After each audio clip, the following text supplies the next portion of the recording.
Like Coach A? Yeah. I'm guessing he went back to the locker room.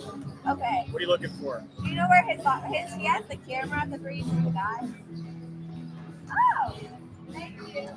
You have competition. I know. They're wearing suits. I know. I saw their setup. I'm like, dang, I'm pretty impressed. But That's nice.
Test.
Test, test, test, test, test.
Ladies and gentlemen, welcome to tonight's game between Visit Heritage Christian Academy Chargers and your Barstow Knights. Now for tonight's starting lineups. First, for the visiting team, at guard, senior, number 11, Elsa Anderson. At guard, sophomore, number 20, Leah Benson.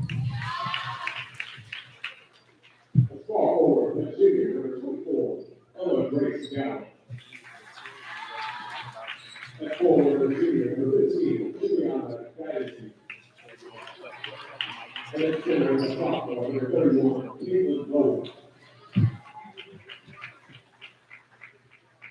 The Chargers have those as straight checkers, and the assistant group Lindsay Prince.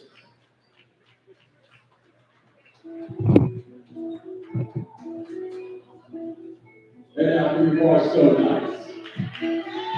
At guard, a sophomore, number 3, Zenaya Lewis.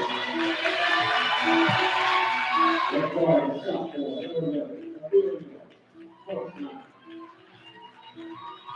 At guard, freshman, number 12, Maggie Puck. At guard, freshman, number 14, Ava Hernandez.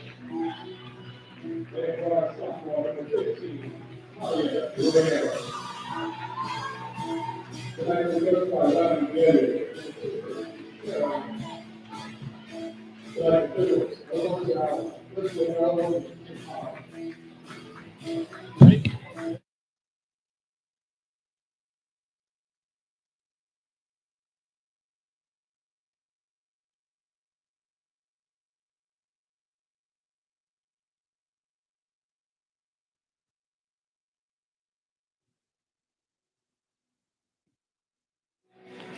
Welcome into Christian Thomas Memorial Hall, the home of the Barstow Knights. My name is Josiah Wonnell alongside Milo Anderson. And this evening's matchup between the Knights and the Chargers is a matchup between two roller coaster teams. What do you mean by roller coaster, you might be wondering? It's been a roller coaster season for this Charger team that sits at a 7-7 record. Milo, roller coaster is probably the best way to describe it. Where do you describe them right now? They're on a 2-game win streak. They're starting to go up. Do you think they can extend that tonight? Well, it certainly has been a roller coaster. It started 1-5, and they've really been hot as of late. And I think tonight it's going to be a tough challenge. It's going to feel like a playoff game with the atmosphere in here. But I think I have trust in this team, and I think we're going to come away with one. No one misses long on the first offensive possession for the Chargers. HCA on defense now. Barstow Knights. They're 5 on the floor out there in the white uniforms, the green lettering, and the green numbers. The Chargers in their black uniforms, their road black jerseys that have the Chargers on the back, the addition of their white numbers. 7:25 on the clock, 0-0 is our score as Ella Grace Gower will pick the ball off for the Chargers. HCA's second chance now. Gower driving in. She'll retreat and give it back to Judicessi. Now a 3 from the right side. That one will miss off the back iron. Offensive rebound from Mia Vincent. Kicked away, though, and picked up by number 11, Prochnow. Moving their way now at the 7-minute mark. Barstow will have the ball. Second chance for them. Prochnow hands it off to Huff. Huff on the left side. Guarded by Gower. Right-hand dribble. And she's going to be trapped. Bounce pass underneath. Picked off by Mia Vincent. Vincent, 2-on-2. She's going to take it herself, though, through the lane on the green painted lane, and she gets the bucket with the right hand. Mia Vincent gets the scoring started, and a great basket for her. Great to see that early. Mia Vincent is averaging 20 points per game, and if she's keeping scoring like she usually does, I think Chargers have a really good chance tonight. Yeah, 24 points for her in that Northland Christian game, in that Seabury game. It's almost hard to count, but she had 20-plus points in that one as well. Now driving to the lane, and one bucket for number 11, Amelia Prochnow, the sophomore, headed to the line after the basket. A tie game here at the 6:30 mark. 2-2. And headed to the line is Prochnow. Free throw's good for Amia Prochnow.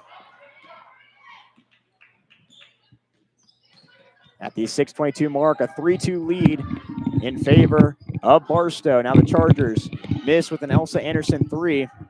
Mia Vincent from the right side, a 3, a high arching one, misses long. She'll grab her own rebound, right block, off the backboard and good. And Mia Vincent gets the scoring started. Henry Anderson joining us on the call. Welcome in and a 4-3 start for the Chargers. HCA already given up a bucket in the defensive side. What do you think defensively tonight they need to put forth if they want to grab a win? Yeah, I think Heritage is going to need to show some of that full court press we've been seeing all season. I think that if they can get that going pretty well, that should go well for them. Now force some turnovers like right here as Mia Vincent, after a pass from Gower and a steal from Gower, grabs her third bucket in just the first 2.5 minutes. A great basket for her. 6-3 is our score, the 5:30 mark in this first quarter. HCA leading. All 6 points of the Chargers. I don't think she's missed a shot yet. She has been on fire right now.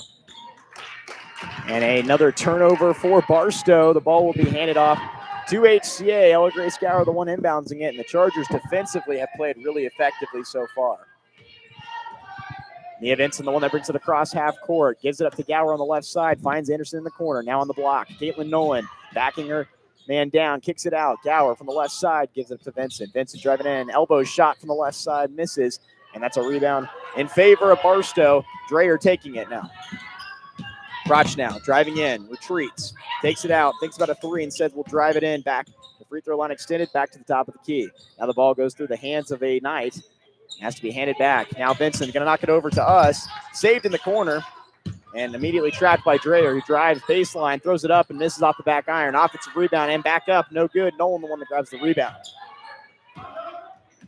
4:35 on the clock. 6-3 lead for the Chargers who have the ball. Vincent, another bucket off the right side. This one a little too far out and then not able to complete it. Amelia Prochnow now for the 3. That one off the back iron. And Vincent will climb the ladder for the board. 4:22 on the clock. 6-3 is our score. Vincent, cross pass to Elsa Anderson. Gives it back. Gower thinks about a 3. Instead takes it in and hands it off to Judicessi. Judicessi now for a 3. That one will miss short. And the rebound goes to Barstow. No need to force up that shot right there if you're Judas Essie. There's no shot clock here. Just move the ball, look for the best shot. Yeah, plenty of time here at this venue with no shot clock, as Milo Anderson just mentioned. Elsa Anderson with the rebound. Gives it up to Vincent, who moves on the left side. Spin move and doesn't get it, but an offensive rebound for Gower. Kicks it out. Another three. This one from Anderson. She'll miss short, and the rebound goes to Dreher. Barstow, a 6-3 lead as they switch to defense. HCA, that is. I think it's fair to say this team is live or die by the three-point ball. We love to shoot the three. Right now they're not falling, but hopefully we can start to heat up later. Cooper's three no good for Barstow. At the 3:30 mark, it's 6-3, HCA leading. Now Elsa Anderson on the left side gives it back to Mia Vincent. Vincent, a lot of pump fake threes. Instead, hands it off to Judas Essie. Now trying to get a redemption shot. That one misses short, and it will be picked up by Dreher. The ground rebound for her, and it's going to be HCA playing defense at the 3:10 mark as number 11, Prochnow brings it across half court. 3:05 on the clock. At the top of the key, it's Dreher. Right side, she's got Prochnow. Driving in on Elsa Anderson. Has to move to the other elbow and hands it off. Now a three coming up from Dreher. That will miss off the back iron. An offensive rebound for Barstow, and underneath, throwing it back up. It's too far and too strong for Barstow. Yeah, so Josiah, we've seen a lot of three-pointers shot here this evening and not a lot go in, and I think there's something to be learned from that, and we'll see if either team can adjust their gameplay and start to go towards the basket, start to go more towards the paint than outside in the perimeter. Yeah, the field goal percentage has been low tonight for both teams from the three-point line, but Mia Vincent, 8 points already. She's got all of those points driving through the lane. Great point from Henry Anderson as we hit the 2:15 mark. Barstow with the ball. It's going to be Prochnow driving through, trying to take some of that Anderson advice, and she'll spin around and throw it up, and it works. Henry Anderson called it right there, a bucket for Barstow. Good things happen when you listen to me, Everyone said that, and no one, and obviously that stays true here. Well, it forces a timeout at the 2:08 mark. 8-5 is our score. HCA leading over the Barstow Knights. Milo, our first thoughts we've seen through this just under 6 minutes of basketball. What have we seen so far?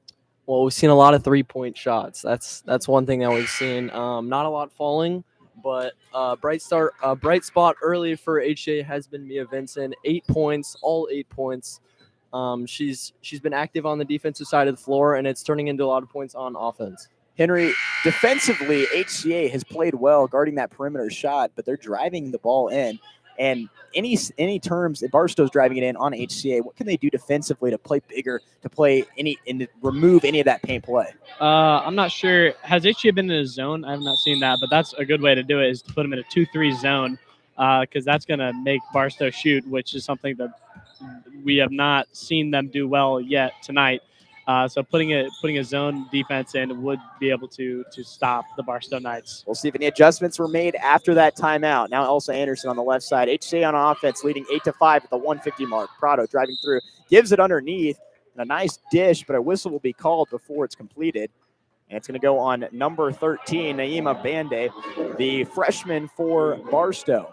Inbounds pass ensuing for Hanasaki, the sophomore. It comes into Vincent on the left side. She's instantly double-teamed, and she'll miss on her attempted shot. Now a whistle called, and it's going to be a kicked ball offense. And 143 mark, 8-5 is our score, with HCA leading and Barstow ball. Faith Robbins checks in the game. Elsa Anderson to the bench. One foul apiece for each team, 8-5. As Prochnow will bring it across half court. Prochnow has all 5 points for Barstow in just the first 6 minutes and change of this game.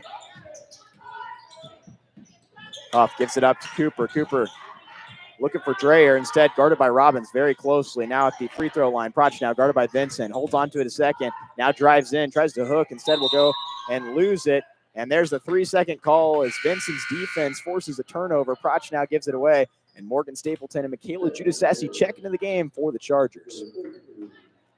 1:17 on the clock in this first quarter, 8-5 still our score. And we've got almost a completely new group out there. In terms of our starting lineup, a completely new group.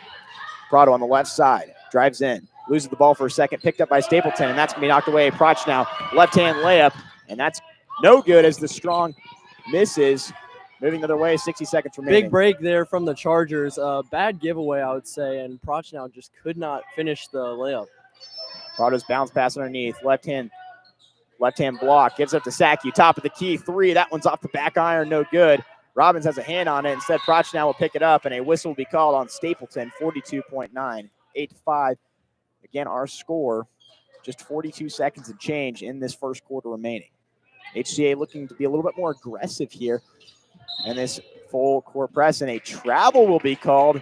HCA, great pressure there, and they're able to force the turnover.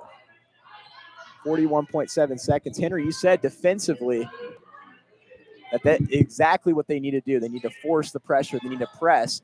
Why is that so effective in HCA's wins? As Prochnow will take it, left-hand layup. That one is good. Redemption shot for her. Yeah, so especially with a lot of these teams that are going to have a little bit in women's basketball in high school, there's not a lot of teams that do press. And so HCA introducing that this year is kind of takes these teams by surprise. They don't really know what to do. And they don't have, at this level, they don't have that many ball handlers who can break that press. So it forces them to make bad plays and us to get easy layups. Robbins left side 3, good for the Chargers. She moves the score total up to 11, 11-7 our score. Now Prochnow with 5 seconds on the clock, misses. Robbins the one that picks it up. 2 seconds remain for Stapleton, who'll have to throw it full court, and she'll hit the free throw line. 11-7 is our score as we head into the second quarter. And looking at what we just saw there, we saw a performance from Mia Vinson that totaled 8 points. But then Faith Robbins caps it off with a 3-point play. What do we see from, let's go back one at a time. We'll start with Henry. What did we see from Mia Vinson in those first 8 points? We saw a lot of driving to the basket. We saw aggressiveness in her getting down to the hoop, pushing in and not shooting threes, right? That's where the points are going to come from for the Chargers. And so once they realize that, things will go better and this lead may widen. Yeah, not shooting threes, but we did see somebody make a 3 there at the end, Faith Robbins. How important is it for her to get that first one to start getting going from the 3-point line?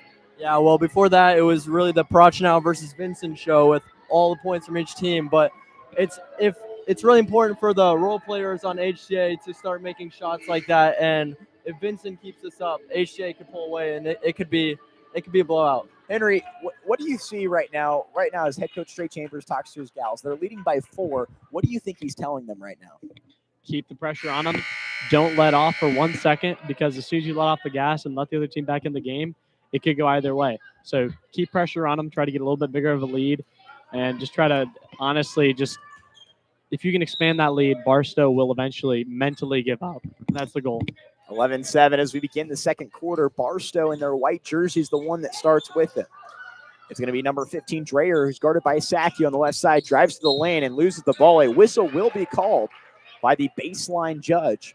And we'll see who the signal is on. But regardless, it's Talia Dreher, the sophomore, head to the line. The whistle on number 25, Faith Robbins. The 5 on the floor for the Chargers, Faith Robbins, the previously mentioned Anna Sackey, Luciana Prado, Ella Grace Gower, and Mia Vincent. Dreher's first is good. And that is the first Barstow Knight to score outside of Mia Prochnow.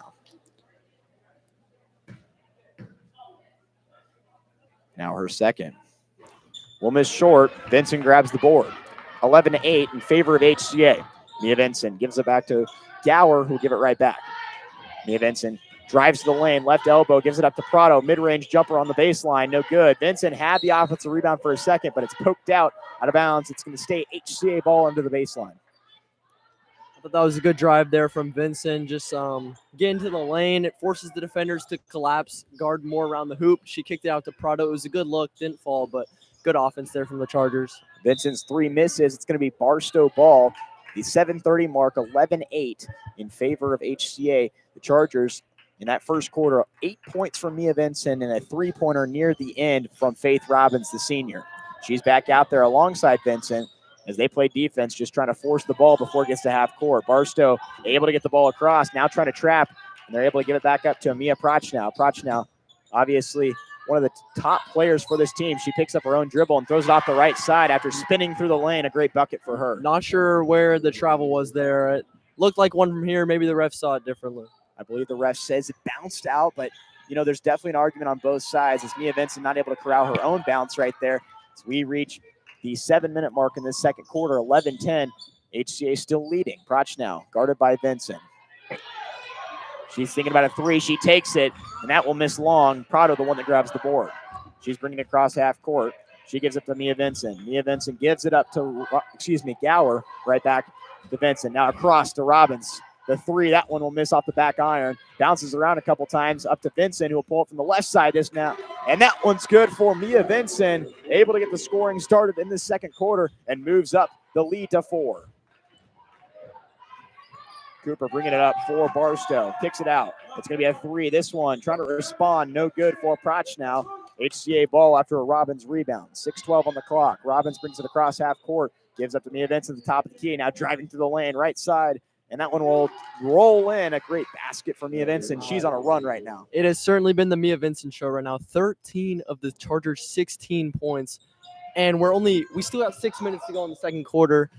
This could be a 30-point game from Mia if she keeps this up. Barstow with the ball, again, trailing by 6. Prochnow looking for the screen. She'll take it and go try to drive on Mia Vincent. And a jump ball called. Faith Robbins, a great defensive play right there, getting her hand in there. And that's going to force the jump ball and give HCA the ball. 5:45 on the clock. A 6-point lead for the Chargers. As Faith Robbins heads to the bench, in comes Alexa Giudice. Barstow's offense is all really running through Prochnow. If HCA can defend her well, really take her out of the game, they could pull away from this one because the other 4 of Barstow haven't really gotten on the score sheet yet. Like they did in that just last moment. Now Vincent, another three, that one from the top of the key. Mia Vincent, a very hot first half, as Milo mentioned. She now has 16 of HCA's 19 points compared to Barstow's 10. Prochnow brings it across half court. She's instantly guarded by Prado and Vincent. Now just Vincent, the solo assignment. Hands it off to Dreyer. Dreyer driving with the right hand. She switches over to the left, through the lane, throws it up, off the back iron, no good. That's going to be another rebound for Gower. Vincent, bring it up, running the offense. Gives it back to Gower. Gower swings it around. Now Sackey, the three from the left side. That one misses long. And Prochnow grabs another board. Vincent guarding her right at that far block. Now she gives it up, and the right hand layup good for Huff. A great feed from Amia Prochnow. One thing I want to mention, you can hear Coach Chambers yelling to push the floor. Clearly this Barstow team, only 6 people on their entire roster. They're going to get tired quickly. We can wear them out by running the floor quickly. Yeah, and only 5 active tonight, so these girls are all going to be out there. And the question is whether or not you can keep Prochnow in this situation, because once you tire Prochnow down, she's done. All right, a timeout called. 4:29, a 7-point lead for HCA. We'll take a break and be back in just a moment with the 4 minutes and 29 seconds remaining in this second quarter.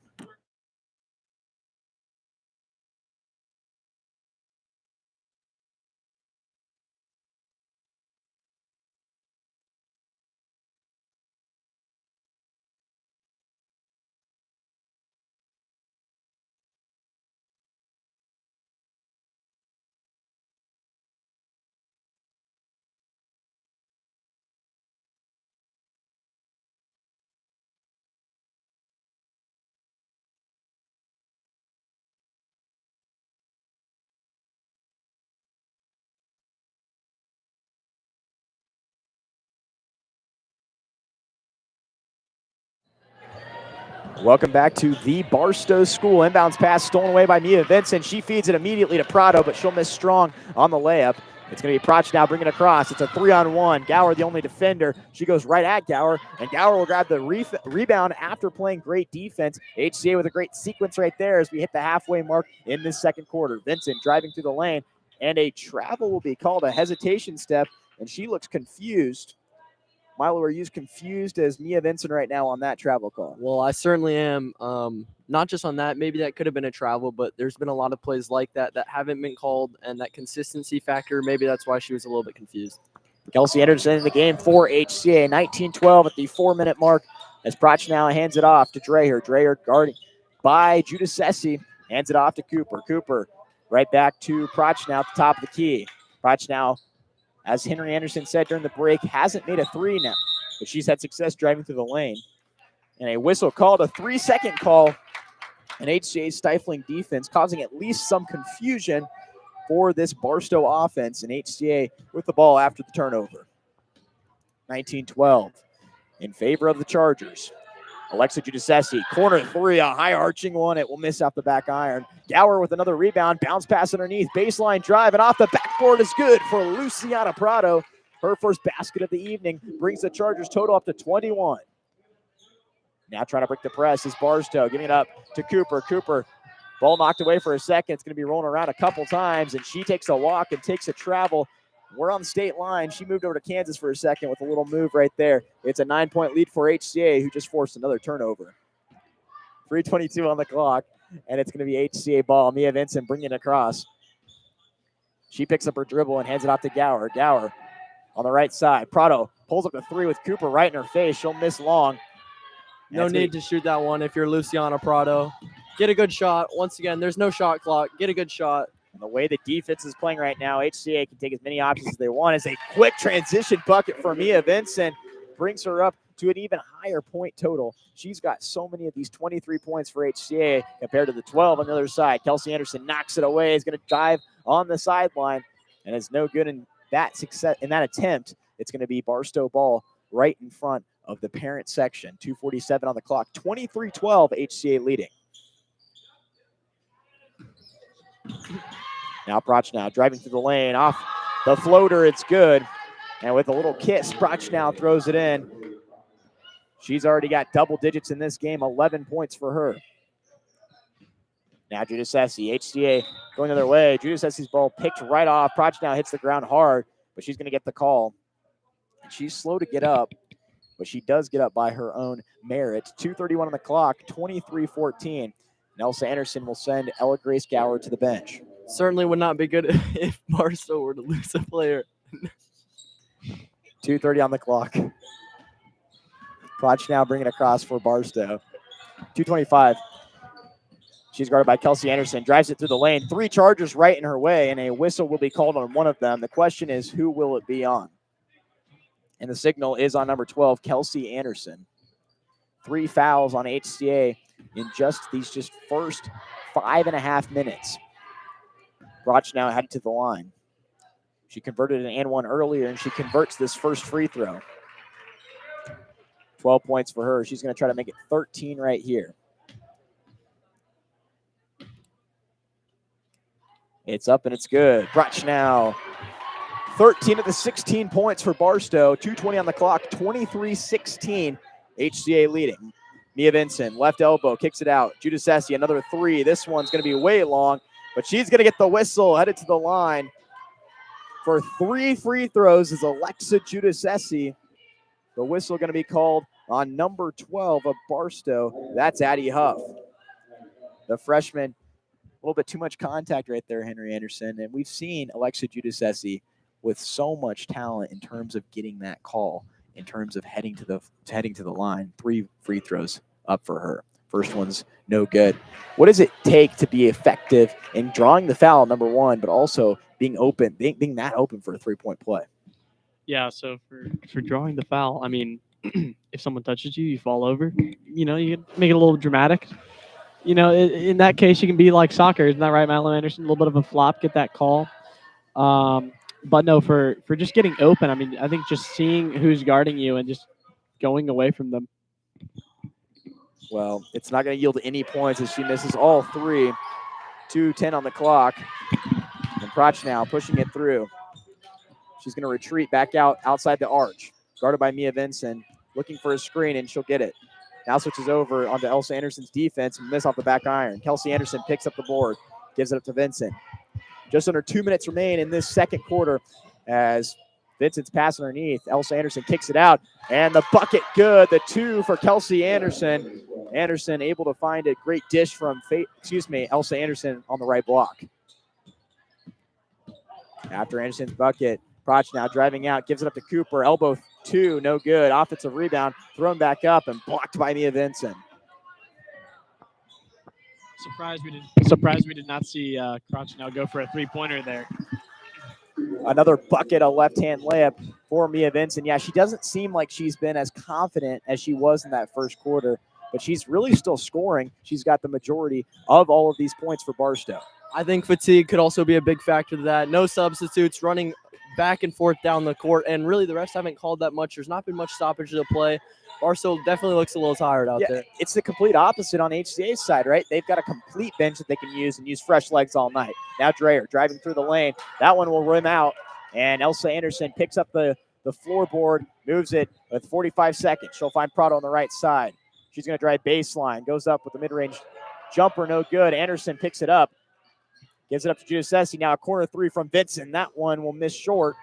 But Luciana Prado, aggressiveness, able to get in there. Cooper, the one that wins it, though, for Barstow. 30 seconds as Prochnow slowly takes it across half court. No shot clock here at Barstow School. And Prochnow taking her time. Now 20 seconds on the clock. Trailing by 11. 17 on the clock. Mia Vincent guarding her closely, looking for the screen. The screen given by Huff. She takes it away. 10 seconds remaining. She's trying to set up the offense. Now another screen comes up. She decides to reject it. Now moving with the right hand. Spin move. Flips around. Throws it up, and it's going to miss off the back iron. Vincent picks it up. 1 second, and the attempt at the end, no good. 27-16 in favor of HCA as we head to the half. A lot of analysis coming up when we come back from the break. But 27-16 is our halftime score. We'll see what the HCA girls can do if they're able to extend this winning streak that's already at 2 up to 3 and extend their away streak to a higher percentage. They're 2-2 on the road. We'll see if they can go on and win this one. 27-16, Chargers on top. We'll be back in 10 minutes with second half of action.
Welcome back into the Barstow School, the home of the Knights. We're hosting the Chargers this evening, and they match up both in the girls and the guys game, but we're in the middle of the girls game right now. Milo Anderson alongside me, Josiah Wonnell, and we just saw a 20-point performance in the first half from Mia Vincent. What were you impressed about in both Vincent's statistical performance, but also just overall as a player? Well, I would say the confidence that she has to put this team on her back and just take as many shots as she can, and that also comes with the confidence that the coach puts in her. She's not scared to shoot the ball, and that's how you come with 20-point games at halftime. She's on pace for 40. I wouldn't be surprised if she gets there. Yeah, HCA could run away with this one pretty quickly in the second half. Well, she's definitely got the green light as of late. As she's averaging 20 points per game, she gets her average in that first half. A great performance for her. But Henry Anderson, let's not forget about the other side. Amia Prochnow, the sophomore, with 13 points. At one point, Milo Anderson called it the Prochnow-Vincent show. What were you impressed by? Obvious Barstow's best player. Yeah, so I was impressed at her being able to put the entire team on her back and really stick it to HCA, just to get 13 points in that one half. That's impressive for someone going basically 1v2, 1v3 at times even, and none of her threes are falling. And so that's her with shooting bad in that first half, just off of her driving into a defense just collapsing on her. So it's been pretty impressive. Well, and like you said, she's been carrying it on her back.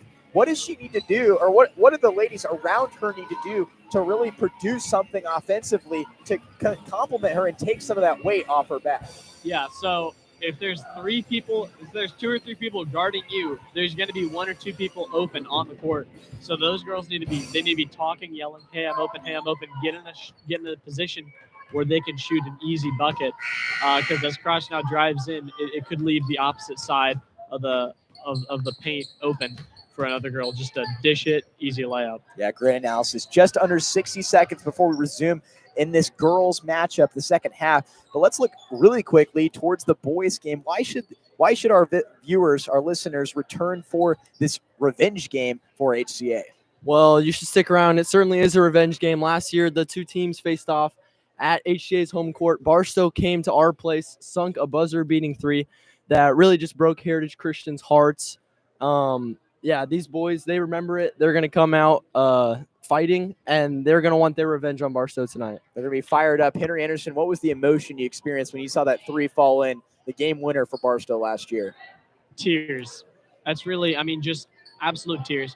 That happened, and I had a mental breakdown, if I'm being honest. I just kind of sunk to the ground and just started wailing like a little baby. And so, if that happens again, it'll probably be a similar reaction, but we hope for the best, and that HCA can come out swinging and then get an early lead. Well, the really unfortunate thing is that would be on the mic, which would be even worse. So hopefully that does not happen, and just for our sakes and for yours. 7:55 on the clock as we started off 5 seconds in. 27-16, HCA's lead at halftime, but not safe at all. 11 points deficit, but Amia Prochnow coming out here would love to get some scoring going and change up the dynamics of this game. Barstow starts it off with their white jerseys guarded by the black and maroon striped jerseys of HCA. Prochnow the one with it. 30 seconds used on this first offensive possession already. And she resets. She's guarded by Vincent. She holds it for a second and hands it off. Dreher guarded by Nolan, giving her plenty of space. Now she throws it over to Huff. Looking to find Prochnow, has to bounce pass underneath. Dreher, spin move off the left side, and that's good for Dreher. Talia Dreher, great basket. Great play right there by, I believe it was Huff. That's what Prochnow is going to need, and Barstow is going to need to work around her in order for them to come back, because Prochnow can't do it all on her own. Yeah, it's scoring outside of what we've seen from Amia Prochnow, as HCA is going to call a timeout just 54 seconds into this game. I think the game plan is clear coming out of halftime for Barstow. Take your time and get a good shot. Henry, what do we see? They used almost over 50 seconds of this already third quarter in that first offensive possession. It took time, but they scored. That's the goal. Is that the game plan? Yeah, I think that's the best thing that they can do. Slow the game down. They don't have any subs, and so if they get themselves tired, then they're up a creek with no paddle, and so they don't want that to happen. So take their time, get an easier bucket, and really try to penetrate this HCA defense. 27-18, HCA's first offensive possession. It's going to be a corner three for Gower. That one's good for Gower, bringing it up to 30 for HCA, a 12-point lead, and they respond quickly. Now on the press, HCA immediately on Huff, and she's running out of time. The ball stripped away by Anderson, throws it up. That one will bounce around a couple times, picked up by Prochnow. The steal yields nothing for HCA. 6:40 on the clock as Prochnow brings it across. She's instantly double-teamed. Now she'll dribble up to the right elbow, throws it up, and a great pass underneath will roll in, and another basket. This one coming from assist from Prochnow, and the basket good. HCA trying to respond, up by 10, 30-20, 6:25 on the clock. Elsa Anderson on the right side, giving it up to Mia Vincent, and Gower in the corner that she just sucked that three, decides to give it back up. Elsa Anderson guarded by Huff, and they swing it around. Now a pass underneath, it's going to be knocked away right into our camera. I apologize. And it's going to be Prochnow, the one that knocked it out. HCA retains possession. And the inbounds pass coming from Juliana Giudicelli at the 6:12 mark. She gives it up to Mia Vincent. Vincent up to the top of the key. Elsa Anderson right back to her. Mia Vincent driving in. Left elbow to the right elbow. Gives it up. Giudicelli, three from the right side. That one will miss off the front. And it's going to be a miss. That's picked up by Dreher. And a whistle is going to be called. And the foul will be called on Ella Grace Gower. 6:01 on the clock. And HCA back on defense. Honestly, not a bad foul. Just set up your defense, set up your press, and oh, well, Barstow gets away that time. Yeah, the long pass actually succeeded in terms of Barstow getting the ball across half court. The ball knocked out of bounds by Giudicelli. It's going to stay Barstow ball. And that's kind of a miracle for them because HCA read that pass perfectly. The ball just placed perfectly as well. 5:58 on the clock. 30-20 is our score. Mia Vincent, the one on defense who has on Prochnow, who has the ball. 5:55 now. She shifts over to the left side after the screen. Pulls up for the top of the corner three. Rims out. And a whistle called underneath the basket. And it looks like it's going to stay Barstow ball. Excuse me, it's going to be on Barstow. So it's going to be HCA ball, the reversal. 5:47. HCA ball up by 10. Mia Vincent from one free throw line to the half court mark. She brings it across the left hand and passes with her right. Now swung around. It's going to be a three from Vincent off the backboard, no good. And picked up by Zanaya Cooper of the Barstow Knights. Back out there. Amia Prochnow held in check in the first 2 minutes and change. Now she pulls it for three. That one will miss once again. Like Henry Anderson said at our halftime show, she's really not finding the three ball right now. It's been the two when she's driven in, but HCA has played good defense. Now Giudicelli has the ball, but the whistle called before she received it. And it looks like Mia Vincent, the one that was fouled in the act, the whistle coming at the 5:16 mark. Inbounds pass coming from Gower. Gower on the baseline. Looking for an option, running out of time, gives it up to Mia Vincent outside the arch. Vincent gives it right back to Gower, and Gower swings it around. Giudicelli now pulling it for the three on the left side. That one misses off the rim, no good. Cooper will grab the rebound. Now stripped away by Elsa Anderson on the floor, and Cooper's going to be fouled. She's holding her right eye. Looks like maybe a finger got in there, and she's going to have to take a second to reset. Looks like Barstow's going to have to put a sub in. 5:04 on the clock in this third quarter. 30-20. And it's going to be Barstow ball. Prochnow, the one that brings it in, right block. She's instantly guarded by Mia Vincent and Elsa Anderson, but they're getting a little less pressure. After a couple whistles, 2-2 is the whistles count on both teams. Now Prochnow, the drive and the layup, no good. That floater, unsuccessful. 4:45 on the clock as we hit the 30-20 mark. Now another three. This one from Gower. This one will miss. An offensive rebound for Elsa Anderson keeps the ball in the hands of the HCA. Now Nolan off the backboard, no good from the elbow. 4:35 on the clock. Prochnow bringing it across. She's looking for an option. She decides to kick it out. Cooper loses the ball on the baseline, throws it underneath, and thrown up in a whistle, and it's no good, but headed to the line. 4-2 is Dreher. This would be a very different game if Chargers could get that three ball to fall. We're throwing up a lot of them on most of our possessions, and if that ball fell, we would be winning this game by a lot right now. And really, if Prochnow's threes would have fallen, this would have been a lot closer game. It's just a three ball, not a masterpiece, not a master class is probably the best way to say it, as Dreher will miss her first. That three ball has not been the key to success tonight. It's been driving to the lane, and Mia Vincent has been a pro at that. But she's been held in check this second half, excluding Prochnow is the Prochnow Vincent show. The first half, both haven't scored in the first 3.5 minutes of this game. Yeah, you got to believe it was Barstow's game plan in at the break to lock down Mia Vincent, having 20 of the 27 points at halftime. Ball stripped away. It's going to be Barstow ball in transition, and lost and shot right into the backboard is Zanaya Cooper, giving the ball back to HCA. Now driving to the lane, off the backboard, no good, but the whistle called, and headed to the line for a pair is Mia Vincent. Vincent still looking for her first shots. You talked about defensively what Barstow has done, and I think it was obvious the change in the game in terms of legs. They have a lot more effectiveness because of that break as Vincent heads to the line. But the question is, can they start to create some separation here as Vincent will sink her first bucket of this second half and bring the lead back up to double digits as Nolan heads to the bench for Sakio. Yeah, Barstow's just hanging in there, and that's what you got to do to come away with maybe what you would call an upset win tonight. You just got to hang in there, wait to get on a good run, and then it's a one-possession game, it looks like, if they get on a 7-8-0 run right here. At the halfway mark in this third quarter, Prochnow gives up to Dreher, and it's going to be picked off by Sakio on the intended pass. Sakio with the right-hand layup, tries to throw it up, and an athletic play right there for Prochnow, who threw it right back off the foot of Sakio, but she hit the ground hard. We're going to take a break and see what happens with her. 32-21, 3:50 on the clock, and HCA leading.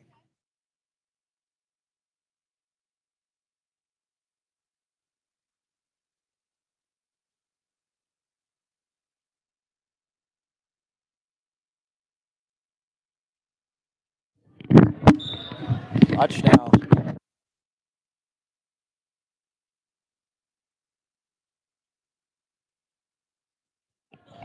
Prochnow back on her feet. Give you an update on her in just a second as she drives to the lane. Goes right at the basket, will miss short. Milo Anderson, what did we just see right there before we took a break? Yeah, great hustle play by Prochnow. The Barstow Knights gave away the ball. Sakio was on the break. Open layup is what it seemed like it was going to be, and Prochnow stripped the ball, stayed in bounds, and then threw it off of a Heritage Christian leg to give the ball back to Barstow. Dreher grabs the bucket on the other side. Yeah, and an athletic play. That's what I said right in the moment. What an athletic play. And it brings, after another bucket, to a 9-point deficit. Now in the corner. Give it back. It's going to be Vincent bounce passing it across. Elsa Anderson gives it right back. The three from the top of the key is good for Vincent. Mia Vincent's first basket from scrimmage, and she's up to 25 in her personal total over the 23 for Barstow. 12-point lead for HCA. Barstow looking to break the press, and a travel is going to be called as number 12, Addie Huff, drags her foot on the left side of the court, and it's going to be handed right back to HCA.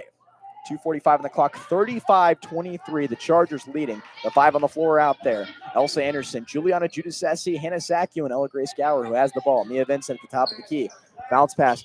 Intended, could have been a bounce pass. The pass over the floater was bounced away and tipped away. Stolen away by Barstow as Prochnow drives in and has to retreat. 2:25 on the clock at the 12-point deficit. Prochnow is trying to fight against. Now she's double teamed by Gower and Vincent. She takes a screen and goes in the corner, and she's just running around trying to stay safe, and she steps out of bounds. She's doing everything that she can in her power to keep the ball in the hands of Barstow and to get the scoring going. But she truly has the team on her back right now. What does she have to do to just kind of empower her teammates to start being really effective for her?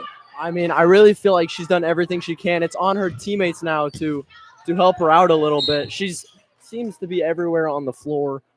She's running this Barstow team, but you can't do everything on your own. She seems to be everywhere, including that foul right there as she came flying in.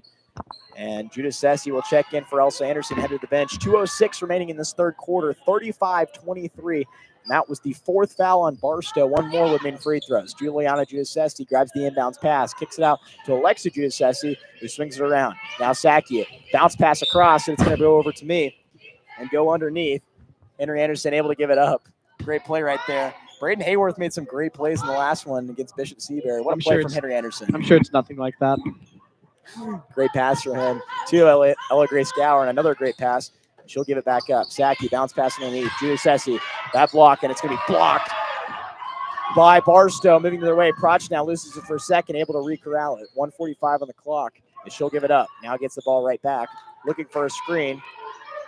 And there's confusion on who's going to give it. Instead gives it up to Dreyer. 140.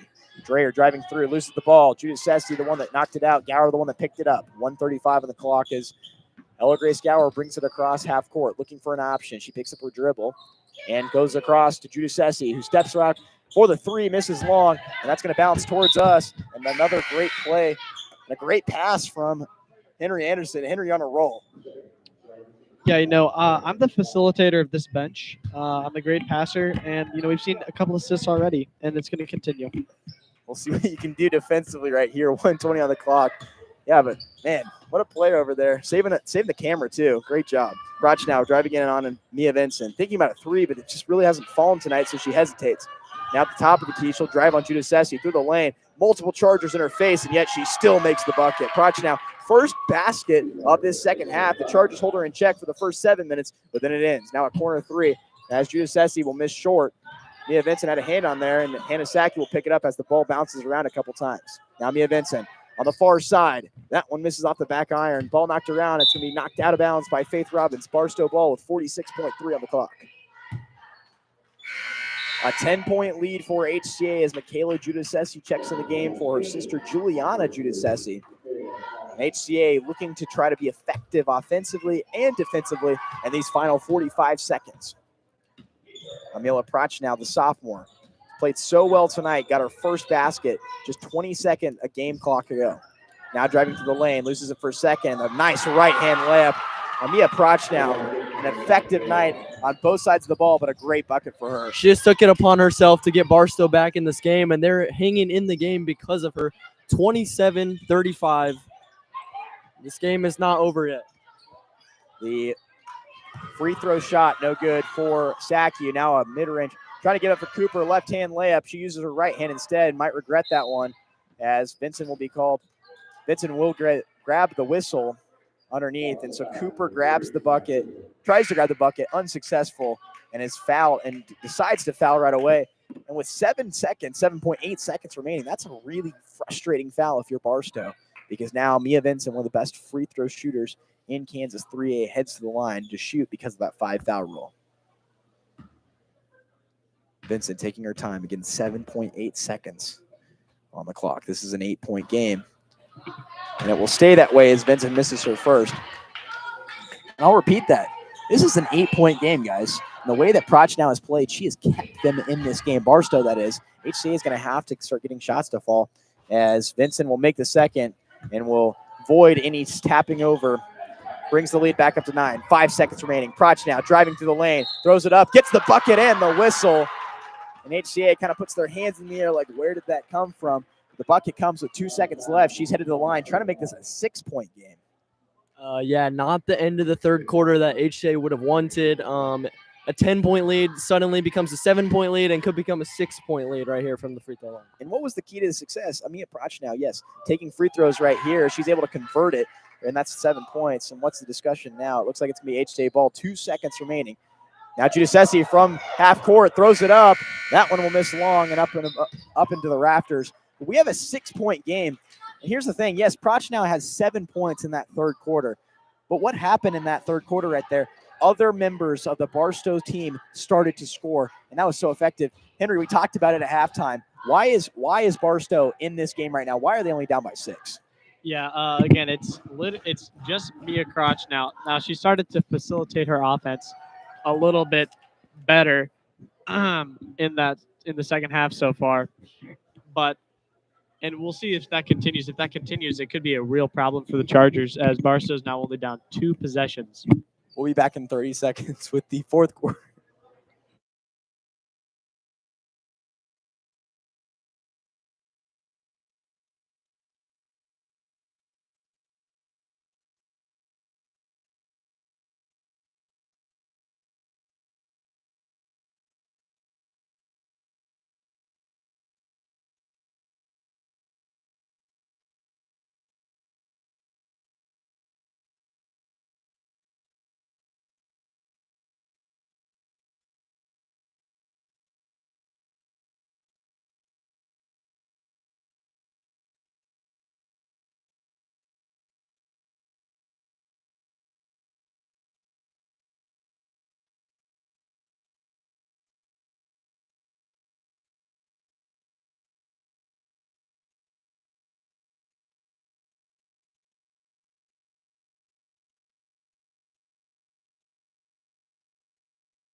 Welcome back into the Barstow School, a 6-point game with 8 minutes of basketball remaining. My name is Josiah Wonnell alongside the Anderson duo, Henry Anderson and Milo Anderson. Very exciting to have them for these final 8 minutes of basketball. And Milo Anderson, why are we looking at a 6-point game right now? Well, the one reason would be missed three-pointers from HCA. Lots of wasted possessions because of a missed three. A lot of times they're being forced. A lot of times we can move the ball around, look for a better shot. And then the other reason being Amelia Proch now with almost all of Barstow's points. She is putting this team on her back and keeping them in the game. Yeah, she has a wide majority of those points, and she's also going to grab the steal here for Barstow, so an opportunity to make this a 1-point game. But stolen right back, and Gower dives in with the help of Elsa Anderson. A jump ball will be called, so that's almost a salvage possession right there after turning over the ball. We're just 26 seconds into this game, this fourth quarter, and this game is kind of getting out of hand in terms of HCA, in terms of letting Proch now get her way, as she's been really effective.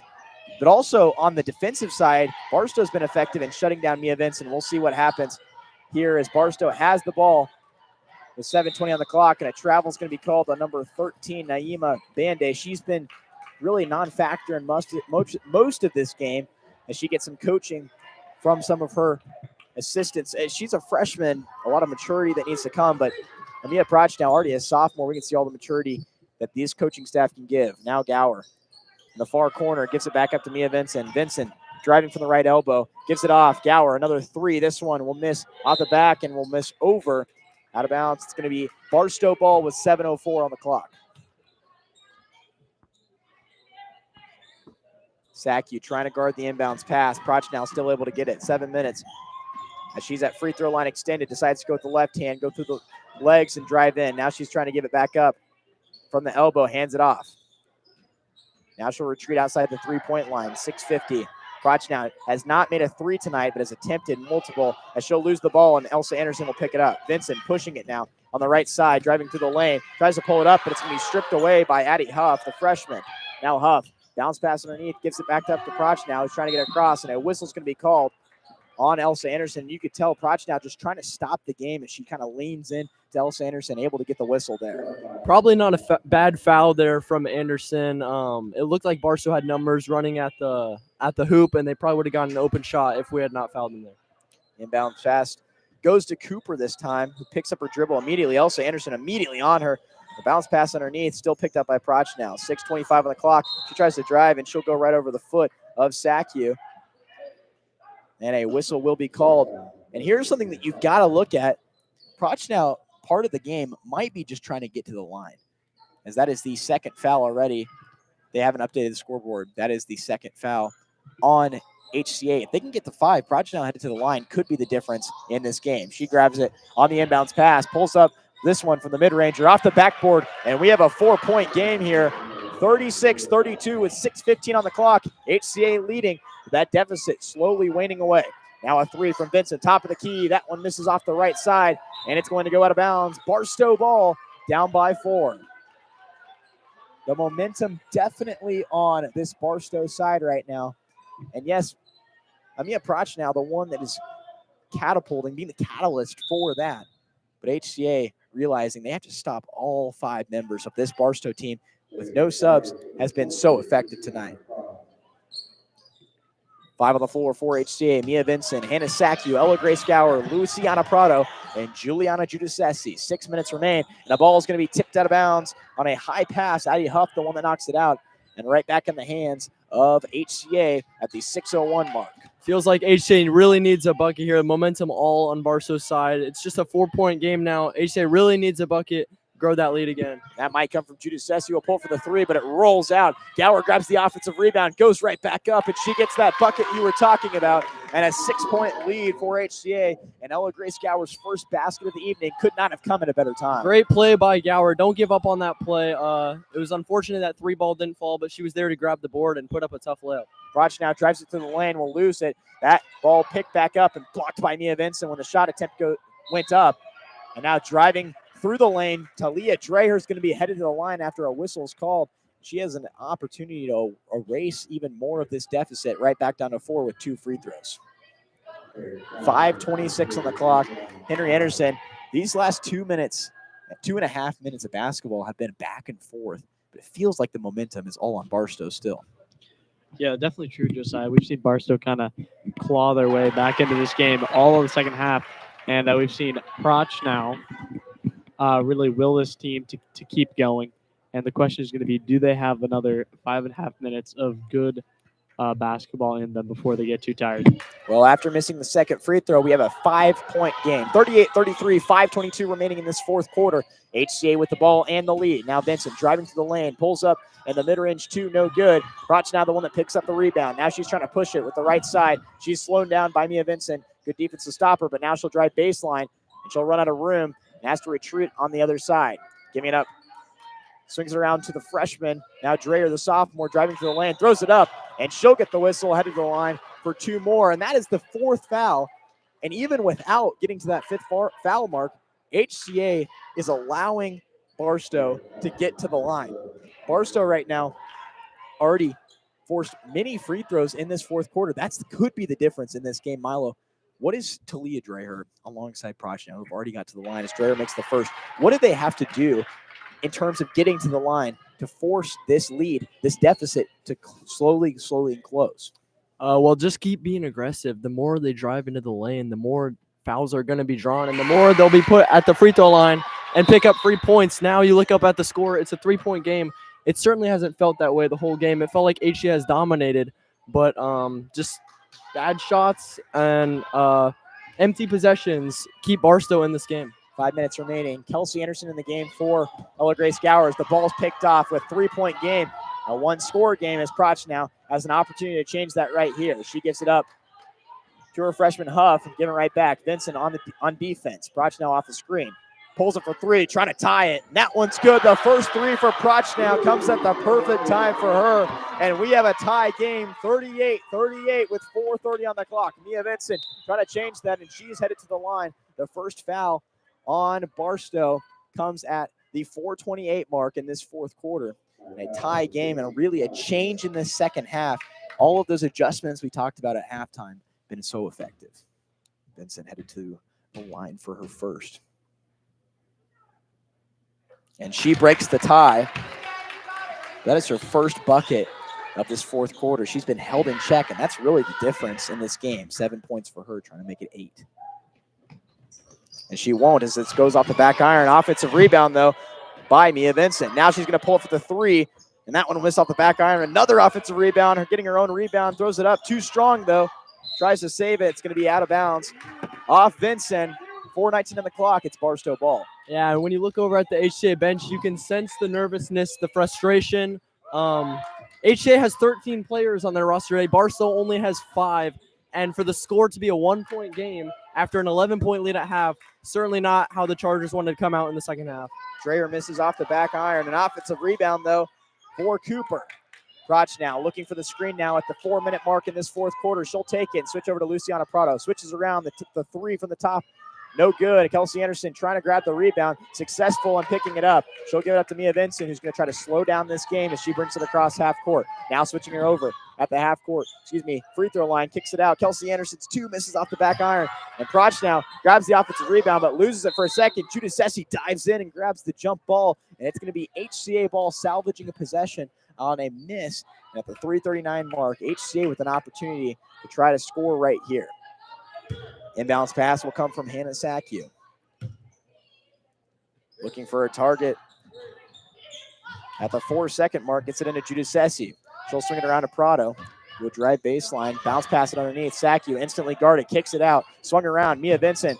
3-ball. The high arching one misses short. Another offensive rebound, though, for HCA. Redemption shot for Vincent. That one misses way short. Kelsey Anderson able to save it. Proch now the one that picks it up. 3:20 on the clock as she brings it across, and a foul called on Kelsey Anderson, and that is the 5th foul on HCA.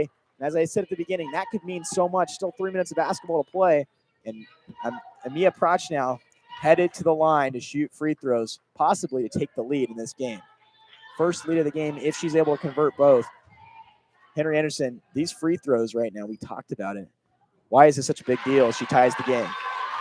Yeah, that's huge to give this Barstow team not only a break from the action next time we foul them, not only do they get to rest a little bit, but they also get to go to the charity stripe and get a couple of buckets. That's the last thing you want. You don't want to give them any points, any opportunities to get points. And with 5 fouls, that's what we've done.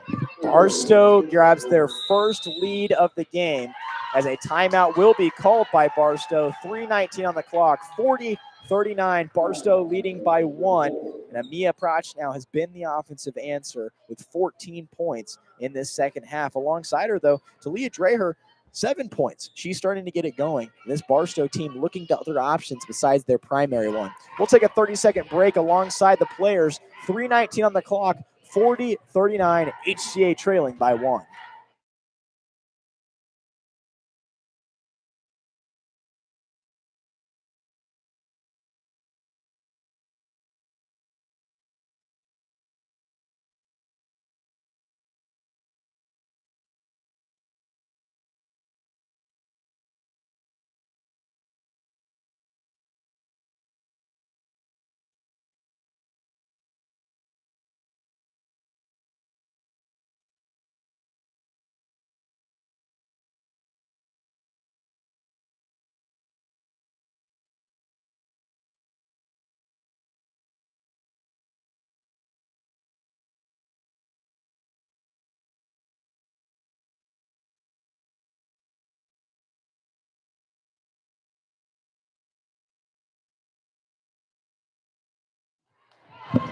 Welcome back to the Barstow School. 3:19 on the clock, 40-39. And man, Milo Anderson, HCA has really given up a lot of points in the second half, but credit to Barstow, who grabs the rebound, pushing it the other way now. Credit to them, who have had quite the deficit just cut away. They've been chipping away at this entire time. Talk about the performance in this second half. Well, yeah, certainly outscored 12-24 in the second half are the Chargers. You would think it'd be the other way around. Being against 5 players on the floor, no subs for Barstow. But, I mean, now it's a 3-point lead for Barstow, and HCA now needs to get a bucket to hang in the game. And I don't really believe that I'm saying that watching the whole rest of the game. Kelsey Anderson saves it after on this shot. Saki gives it up to Mia Vincent. Again, a 3-point game in which Barstow leads. Prado trying to cut that deficit. She'll miss. Ball knocked out of bounds, and it's going to go off Kelsey Anderson. And 2:30 on the clock, and HCA's bench not happy about that one. Kelsey Anderson had a hand on it, but it felt like maybe behind her a hand was coming in, and that was the question that they asked the referees. Yeah, I saw it differently, but the ref is the one that makes the call. That's what the game goes by. As we see a charge here. An offensive foul called, an illegal screen, giving HCA the ball. 2:17 on the clock, and this could be the momentum shift that HCA needs to go and win this game. An absolutely crucial possession this for HCA. We haven't scored in a while. I don't know the exact time, but down by 3 to a team with 5 players, we gotta move their defense around, tire them out. They don't even look tired, and they've got 5 players playing this game. Yeah, outside of Mia Vincent's free throws, it's been a while. Now Elsa Anderson trying to tie the game up, misses short, but an offensive rebound put back for Mia Vincent makes this game interesting. A 1-point game with just under 2 minutes remaining as Amia Prochnow brings it across half court, trying to regain and push their lead up. You know, one thing that we've seen from the Chargers this second half is they've started to shoot the 3 ball again a lot more, and that's not working out for them. They have to pivot and attack the paint. Mia Vincent grabs the rebound after the miss. Prochnow trying to push it now. Almost loses it in the corner, but picks it up. Just over 90 seconds remaining. A Barstow lead of 1 point. HCA trying to grab defense as they have on other plays. Prochnow thinking about 3. The hesitation, though, obvious that she won't be taking it. Big thing with no shot clock here at Barstow. There's 1:20 on the clock. They're up by 1. They don't have to shoot the ball. They can wait it out and get fouled. And that's a huge call right there. 3 seconds in the lane gives HCA the ball with 1:17 remaining. And that can shift, once again, these whistles kind of shifting the momentum in the direction of HCA. Massive turnover there by Barstow. HCA can take the lead right here. Now Luciana Prado in the corner. She's going to drive baseline.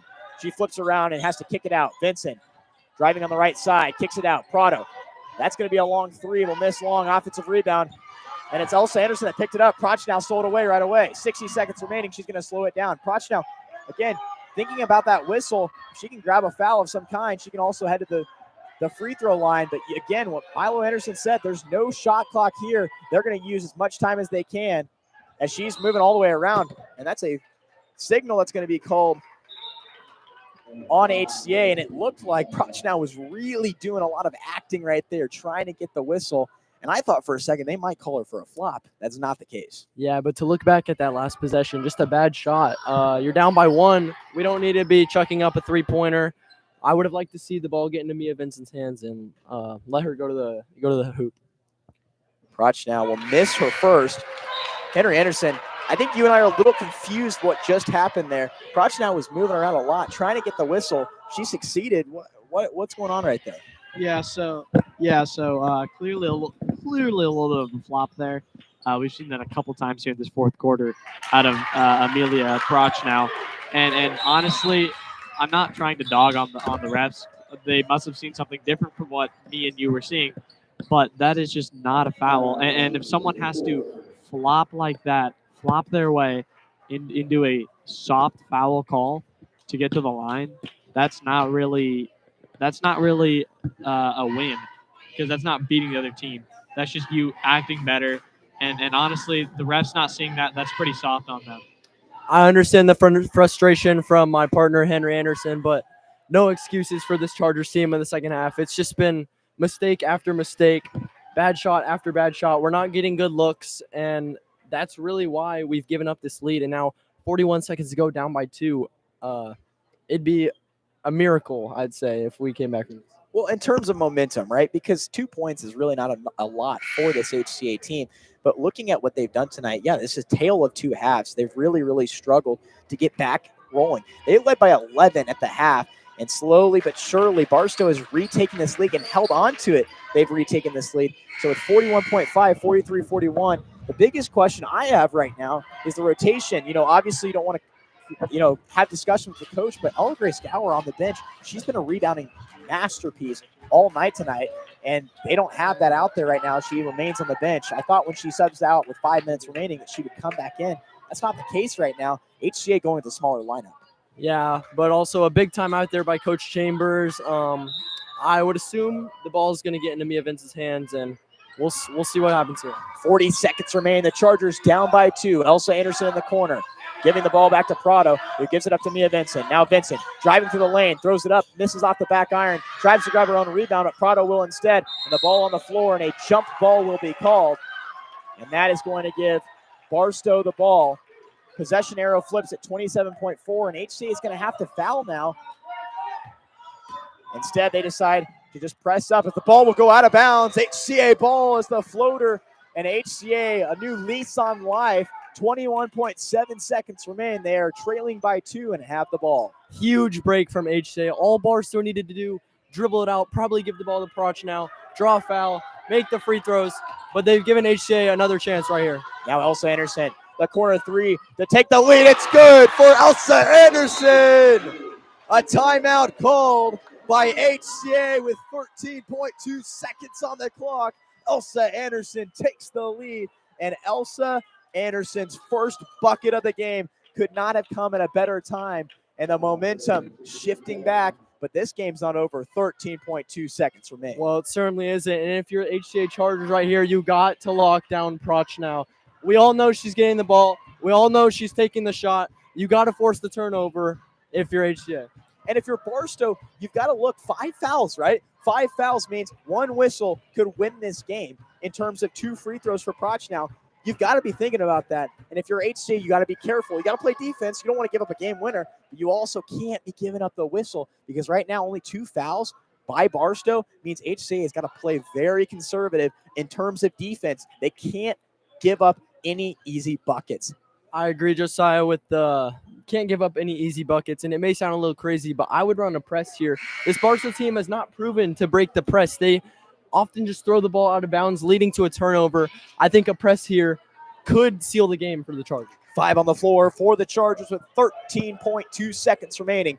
Elsa Anderson, Mia Vincent, Hannah Sacchi, Luciana Prado, and Alexa Giudice. The only upperclassman out there is Elsa Anderson. HCA leading by 1. The inbounds pass will come from the far baseline. Inbounds pass will come from Addie Huff. Yes, like Milo Anderson said, a press on the inbounds.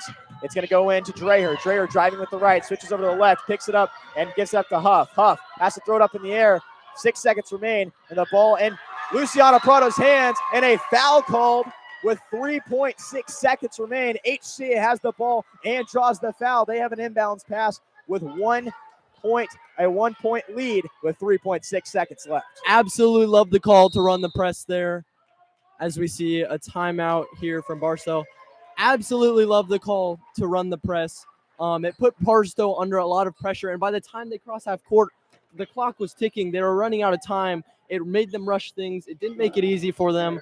You love to see that. Now, if you're HCA, do not turn this ball over. Inbound the ball cleanly, draw a foul, take your free throws, and hopefully win this game. Okay, 2 things I want to look at. First, obviously that defensive possession. Henry Anderson, it was obvious.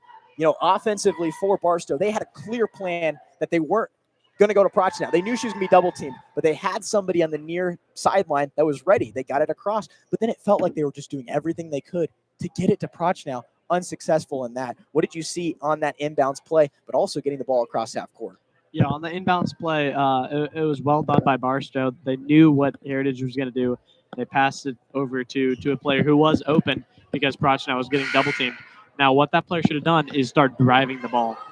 She passed it up. She should have just driven the ball, just go, and then when you get across half court, that's where you start to look for the open man, try to pass it to them for a bucket instead of pass, because eventually there's going to be a pass that's picked off or it doesn't work. Luciana Prado trying to get the game-sealing inbounds pass, and she gets it to Vincent with 2.5 seconds remaining. That's only the 4th foul, so they'll have to do it again. And I feel like there's almost an argument. You want to be careful, but that took a second off the clock. If they go to the same thing right here, an inbounds pass, a far pass, they wouldn't be able to get the ball back in time. And Alexa Giudice fouled with 1.5 on the clock, and she's headed to the line with just a second and a half on the clock. HCA leads by 1, and they're calling it an inbounds play. That's 5 fouls, and we're waiting for the whistle. And there's the 2 free throws signaled by the referees. That changes the game completely. If they had thrown it in again, that could have been rough. But Alexa Giudice, even if she misses both, getting the ball across for Barstow is going to be very difficult. We'll see what happens here. 2 free throws could at least almost guarantee overtime at the least. Alexa Giudice, be quiet all night. And our first free throw is good.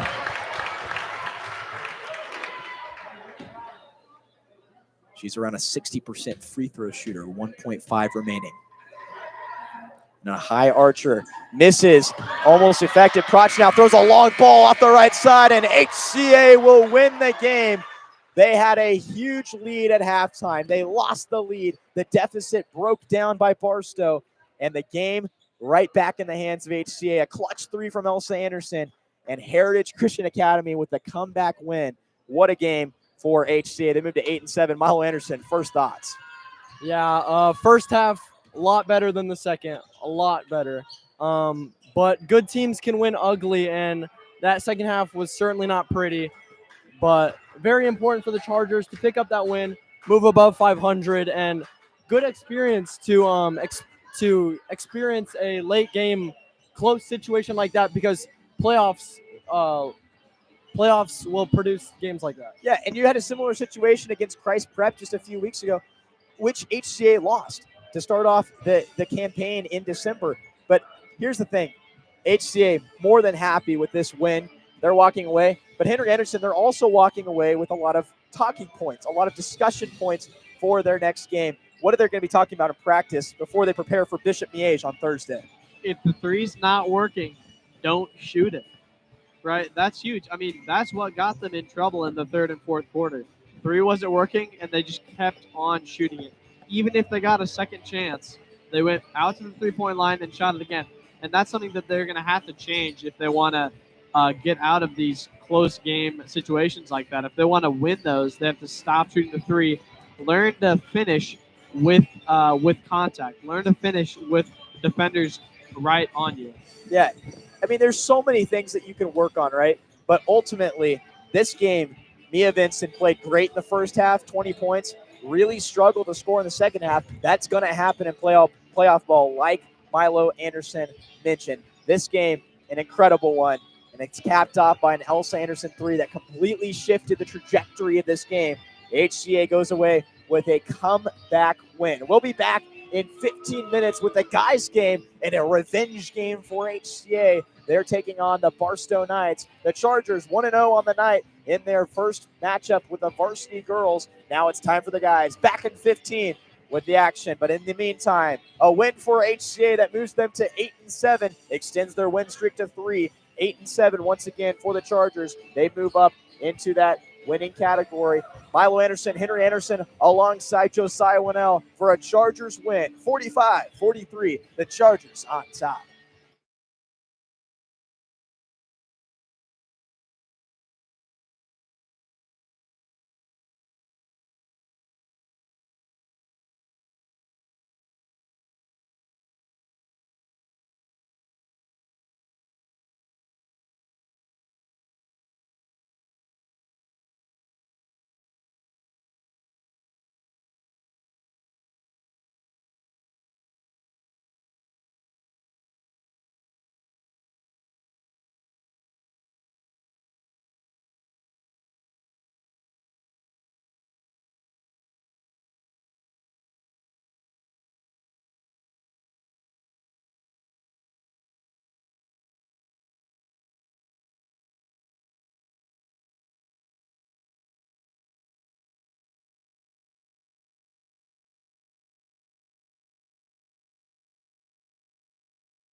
ask at this time, would you please rise for the national anthem?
Ladies and gentlemen, welcome to tonight's game to the visiting Heritage Christian Academy Chargers and your Barstow Knights. And now for tonight's starting lineup. First, for the visiting team, and guard, freshman number 2, Trey Chambers. And guard, senior number 5, Michael Vincent. And guard, senior number 12, Baruch Keats. And guard, senior number 13, Spencer Cook. And forward, junior number 24, Josiah Scott. The Chargers head coach is Stephen Vincent. And assistant coaches are Gary Anderson and Arthur Smith. And now to the Barstow Knights. That's guard, senior, Will Carter. And guard, senior,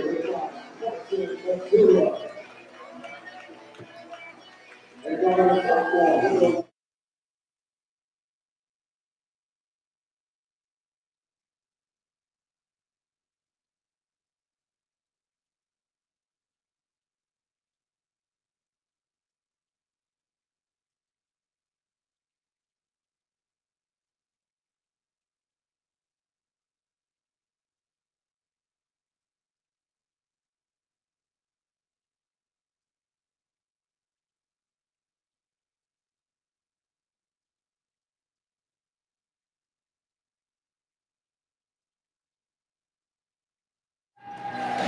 Welcome to the Barstow School. My name is Josiah Wonnell alongside Henry Anderson and Milo Anderson. A revenge game for HCA challenging the Knights at their place. Milo Anderson, first thoughts as we get prepared for this game and this matchup between the Knights and the Chargers. Well, expect it to be a very good game. We've been playing these people since 5th grade. That's when they first started, so it's definitely a rivalry for these guys. Last year they played, it was very close the whole game, very back and forth. Barstow won on a buzzer beater, and like you said earlier, HCA wants revenge tonight. A completely different team in terms of records. That Barstow Knights team went on to win 19 games. They're 4-10 this year. HCA flip-flopped. They're 9-3. But both teams hungry to win this game regardless of what has happened and what has previewed before this game. HCA wins the tip and starts with the ball. A 5 on the floor for the Chargers. Declan Schaff, who has the ball on the right block, flips around off the backboard, and it will roll out. Landon Pittman, Trey Chambers, Spencer Cook, and Baruch Dietz out there for HCA. The ball knocked out. That's going to be Barstow ball, but the Chargers coming out instantly in a press.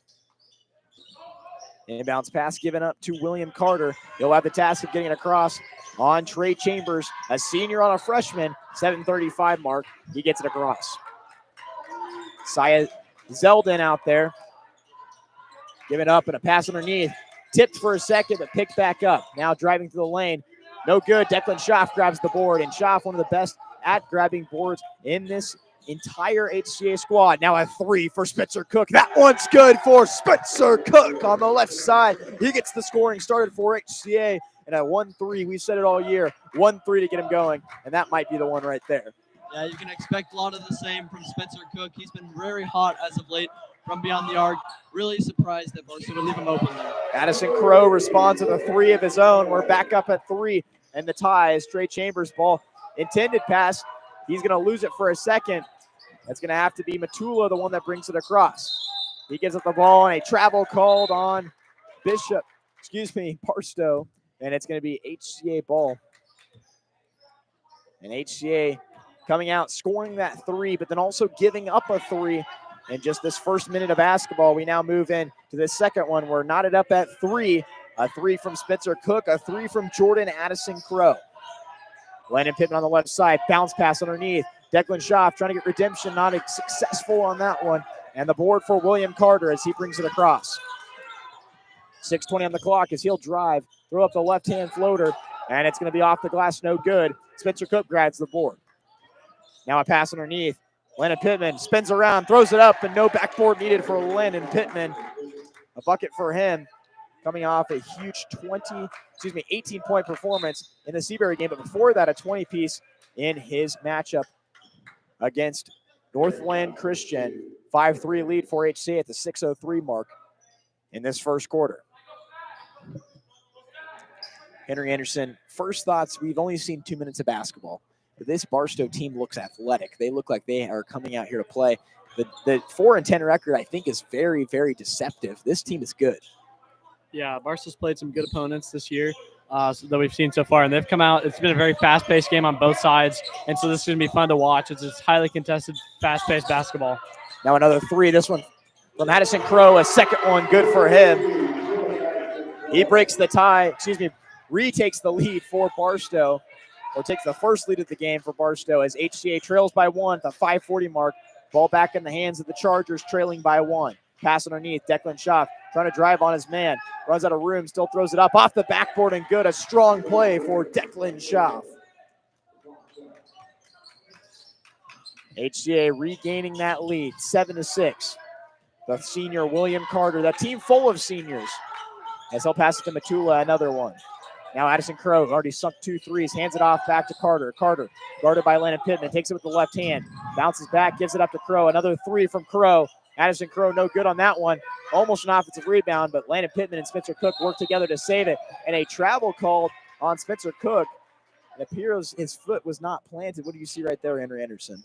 That's just a play where Spencer was intending to dribble it up or pass it, and you saw the defender right there. And, that's something where they come up right behind you. It's just kind of a split-second thing, and it just kind of happens that way sometimes where he doesn't really know what to do with the ball. Matula spins around and blocked by Declan Schaaf. He's able to regain the possession of the ball, kicks it out. Addison Crow will miss the 3, and Spencer Cook grabs the board this one, able to find Baruch Dietz. Now trying to push it on the right side. 4:50 on the clock. Baruch Dietz dribbles with the left hand, now the right, kicks it out. Trey Chambers bounce pass underneath, gives it to Declan Schaaf. Schaaf trying to drive on his man. It's Matula, bounce pass underneath. Landon Pittman, left hand layup. A great find from Schaaf, a great finish for Pittman. 4 points for Pittman in this first quarter. We're going to see a timeout called by HCA. HCA leads by 3, Milo Anderson. And we've seen a lot of we've seen a 3-pointer from Spencer Cook, but a lot of plays down in the paint. We saw that a lot against Seabury. Why is HCA trying to feed it so much into that green painted end zone basically for them? Well, good things happen when you drive the ball. When you get it down low, you're closer to the hoop. Going up, you can draw a foul, get to the line. But I also want to mention for Barstow, it's clear that Jordan Addison Crow, he's a catch and shoot. Every time he gets it, he's looking to shoot the ball. And he's a good shooter as well. So HCA is going to need to lock him down from the ball. And he's somebody that HCA didn't see last year. He's a freshman, and that's a huge, huge freshman coming out for Barstow. Somebody that you had not seen before that's super effective. We'll see what his impact is tonight. 4:32 on the clock and a 3-point game as Barstow looking to do what they can and regain or retie this game. 4:32, the clock down by 3. Angelo Gray gives it up to Zeldin. Back to him. Now giving it up to Addison Crow, who'll bring it across half court. Matula in the corner. Bounce pass underneath. Knocked away. Declan Schaaf pushing a great pass underneath. Kicks out. Trey Chambers. And the ball no good on the bucket, but the whistle called. Declan Schaaf headed to the line. I'm struggling to keep up because of his effectiveness because this offense is trying to move quickly. Henry Anderson, what is the philosophy behind moving quickly? I saw you pushing up, right? Move it, push it down the court. Why is it so important to push for HCA? HCA, again, they've got a little bit more of a bench than these Barstow Knights, or at least it seems like that. And also, HCA is a fast-paced team. So if we can just push them, push the ball. The Chargers have been, a lot of their points have been in the paint, right? Push the ball to the paint. Get to the paint before all the Barstow Knights are setting their defense. Because we've seen a lot of teams play zones against us this year, and we haven't really seen Barstow really set up their defense at all. But it seems to be a zone so far. Declan Schaff taking his second free throw. That one will rattle in. Schaff with 4 points. 11-6 is our score. Schaff heads to the bench. Cooper Vincent and Miles Burley check into the game. 4:14 on the clock remaining in this first quarter. Ball across, given up, and a foul called as Addison Crow caught it. Miles Burley came thundering in, and his aggressiveness effective right there, but not in trying to steal the ball, but only in forcing that foul. 4:09 on the clock, a 5-point lead for the Chargers. Inbounds pass goes to number 11, Zeldin. Zeldin, guarded by Baruch Dietz. He'll reset and give it up to Matula, who's guarded by Trey Chambers. Off a screen now. He'll switch over to Burley. Now in the post. Has to cross it over. Now a right-hand layup, trying to move up. And that is a great foul for Baruch Dietz. Dietz able to get in right there and grab a foul right there, saving it from the bucket. It's called on the floor. He instantly just tried to give him a hug, try to slow it down. A mature play for Baruch Dietz. Aggressiveness already effective. Very obvious as well. Just under 4 minutes. A 3-point attempt now from the recently checked in number 2, Palmer. As the ball will be off of Barstow Knight. It's HCA ball with 3:47 on the clock. Ball ricocheting around these guys right now. It's been a very aggressive game. And one more thing about the Chargers getting into the paint. We have depth in the post position that we have not had in past years. And so us being physical in the post, forcing fouls on the Barstow Knights, that's going to be beneficial for the Chargers in the long run here tonight. Trey Chambers drive nullified by a whistle. It's Barstow ball, 3:39 on the clock. Number 11, Shia Zeldin cuts it across. Now Palmer's redemption 3. That one misses off the back. Miles Burley grabs the rebound. Gives it up to Baruch Dietz, who's going to push it now. He'll drive in. Decide to slow down. Bounce pass underneath, right to Burley. Burley flips around, tries to throw it up, shovels it underneath, and that will be picked away. Palmer pushing it now on HCA. He'll take it on the left side, right into Baruch Dietz, and an offensive foul is called. A charge as Baruch Dietz, one of the best in Kansas 3A at taking those. And we're in Missouri now. He's the best right now in this gym as well. 2 states, he's got the title. That's a great play by Baruch Dietz, putting your body on the line for the team. You know that one hurt, but takes 2 points off the board for Barstow, and it's HCA's ball the other way. 3:16 on the clock, 11-6 is the score in favor of the Chargers. Baruch Dietz brings it across. He's guarded by Matula, but switches off on the screen. Now finds Spencer Cook, the corner 3. That one's good. Spencer Cook, the corner 3 specialist, strikes again. Not sure why Barstow's leaving him open, almost daring him to shoot that 3. That's where he wants to be, in the corner. He hits those very frequently. Now in the post, almost grabbed the bucket, but he did get the foul. Angelo Gray, the sophomore, headed to the line. He's clearly a presence in the paint, not able to get the bucket, but he does get the whistle. And that was good intensity there from Spencer Cook. But the one thing I would say is if you're going to foul him hard. Do not let that ball get anywhere near the rim. Off the back iron, no good. It's number 24, Angelo Gray, will miss the first. Now his second. That one's good. As Gray gets on the board and brings the deficit down to 7 for Barstow. 2:45 on the clock as HCA and Baruch Dietz stems its way across half court. Declan Schaff, left post, is fouled by Matula. Hands on him immediately. It's kind of a silly foul for him. He wasn't in a position that Schaff could have got the shot, and you could see him readjusting immediately. Clock stops at 2:39. 14-7, HCA leading over the Barstow Knights. Baruch Dietz inbounds pass to the freshman Cooper Vincent. Vincent drives with the right hand and resets the top of the key. and swings it around to Baruch Dietz. Dietz switches over the left hand, bounce pass underneath. Declan Schaff, right side, driving baseline, runs out of room, gives it up to Miles Burley. Burley floats it up and good. Miles Burley after a feed from Declan Schaff and a timeout called by Barstow.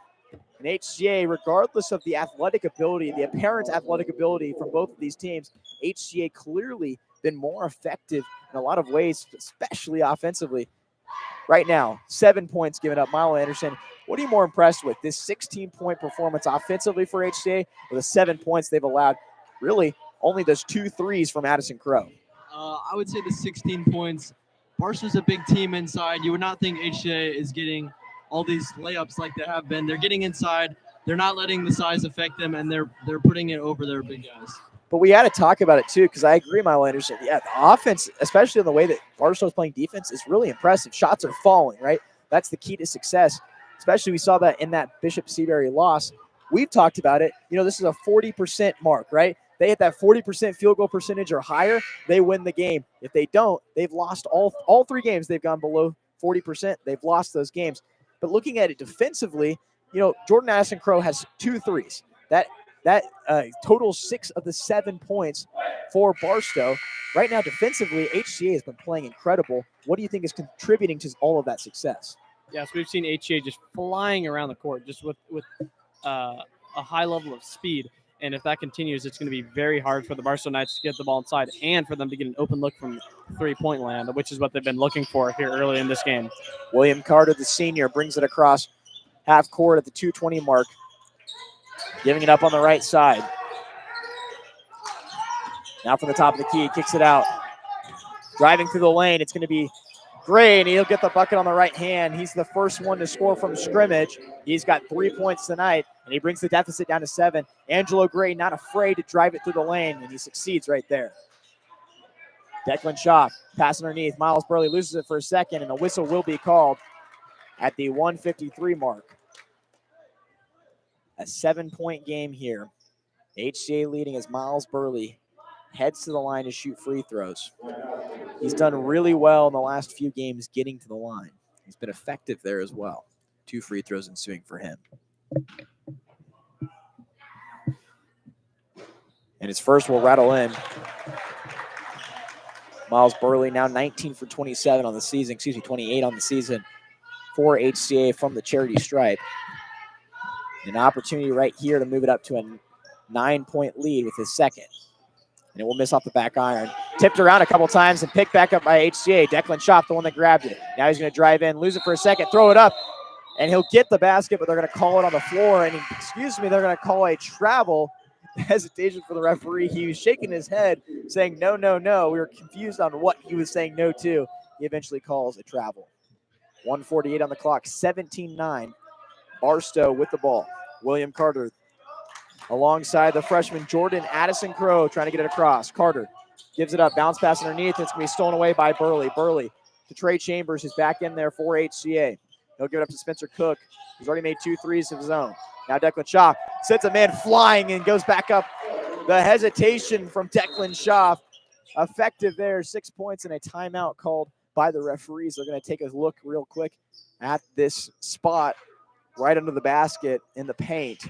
1:25 on the clock. HCA storms ahead to a 10-point lead. Henry Anderson, right now, there's a lot of things that HCA is doing right. But what do you want to see in these final minute 25, them do better? Honestly, there's not too much that we can see the Chargers do better. They're pushing the ball well. They're doing great defensively. I would just say maybe if 24 takes it into the paint again, take a charge on him because he's a freight train and he's not stopping. You know, he's not looking for that charge. So force a charge call. And a bucket quickly to Carson Matula. They've been waiting to get him going. He finally does with a minute 20 on the clock. Now a minute 10 as HCA moves the other way.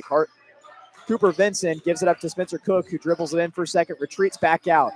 Takes the screen from Declan Schaff, dribbles with the left hand, misses it in the right, loses it for a second, saves his dribble, and hands it off to Trey Chambers. Just under 60 seconds remaining. Trey Chambers. He'll reset the offense with 4 guys across the baseline. Left-hand dribble switches to the right, now back to the left. Crossover, takes the screen from Declan Schaff, and now will drive in, try to throw it up, and he'll be blocked right away. Tries to save his own ball, gives it up to Gray. Gray, 40 seconds remaining. He'll slow down, lose the ball for a second, and he'll give it up to Carter to save it. And Wang's going to be called for the travel right there. He kind of moved before he had the ball, and a mistake right there with 35.8 seconds remaining. That's what happens when you pressure the person with the ball heavily. Mistakes will be made at some point or another. So good job there on defense for the Chargers. Trey Chambers brings the ball across half court as Brooke Dietz back into the game for HCA alongside Landon Pittman. 25 seconds remain. In this first quarter, an 8-point lead for the Chargers. Spencer Cook, another three, and Spencer Cook, keep it rolling. Cook is on fire in this first quarter. 9 points for him already, all from the three ball. You know who else is on fire? Addison Crow, and he'll sink his third three. Addison Crow matching Spencer Cook piece for piece. Now moving the other way, Brooke Dietz, a tough bucket through the middle, and that will end the first quarter. 22-14 at the end of the first quarter. We'll take a break and return with the second quarter of action. 8-point lead, and HCA the one with it.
Eight minutes to go in this first half as we begin the second quarter. A 22-14 lead for HCA as Barstow will start it off with a Matula three in the corner. That one's good, and it brings it right back down to a 5-point game. This Barstow team, an effective three-point shooting team. They'd love to continue that trend tonight. Now Declan Schaff driving through the paint, running out of room. Decides to go back up, though. A great spin move for him, but he'll lose the ball. Gray loses it. Gray grabs the loss, tries to drive through the lane, throws it up, no good.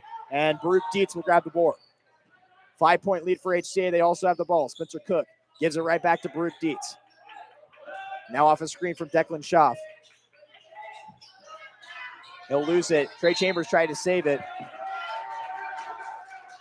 And it's going to be Barstow ball with 7:15 on the clock. Henry Anderson, this Barstow team, an effective three-point shooting team, as I just mentioned. What do they got to do to just continue to break away at this score? Is it take the threes or continue driving? They got big guys. What do you personally do?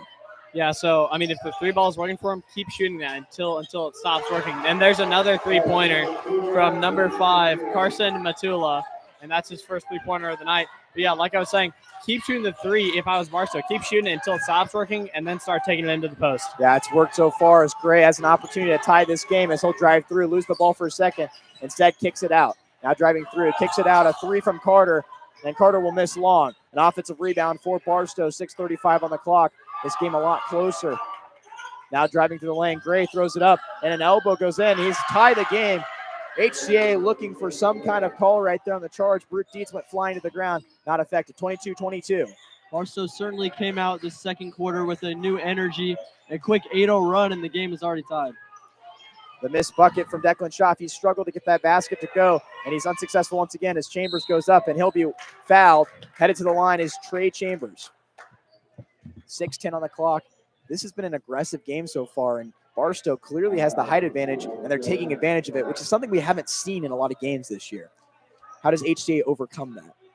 Draw the foul. We've seen Barstow maybe play one or two guys off their bench, one or two guys off their bench, but not many. And so draw the fouls. That's what HCA needs to do.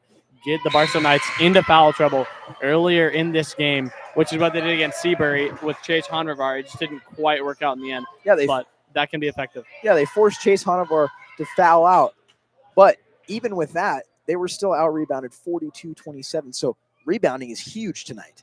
That's absolutely huge. But also, they went 12 for 21 from the free throw line.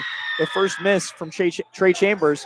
But then he also able to follow it up with a second make to break this tie. But missed free throws, the difference in that game.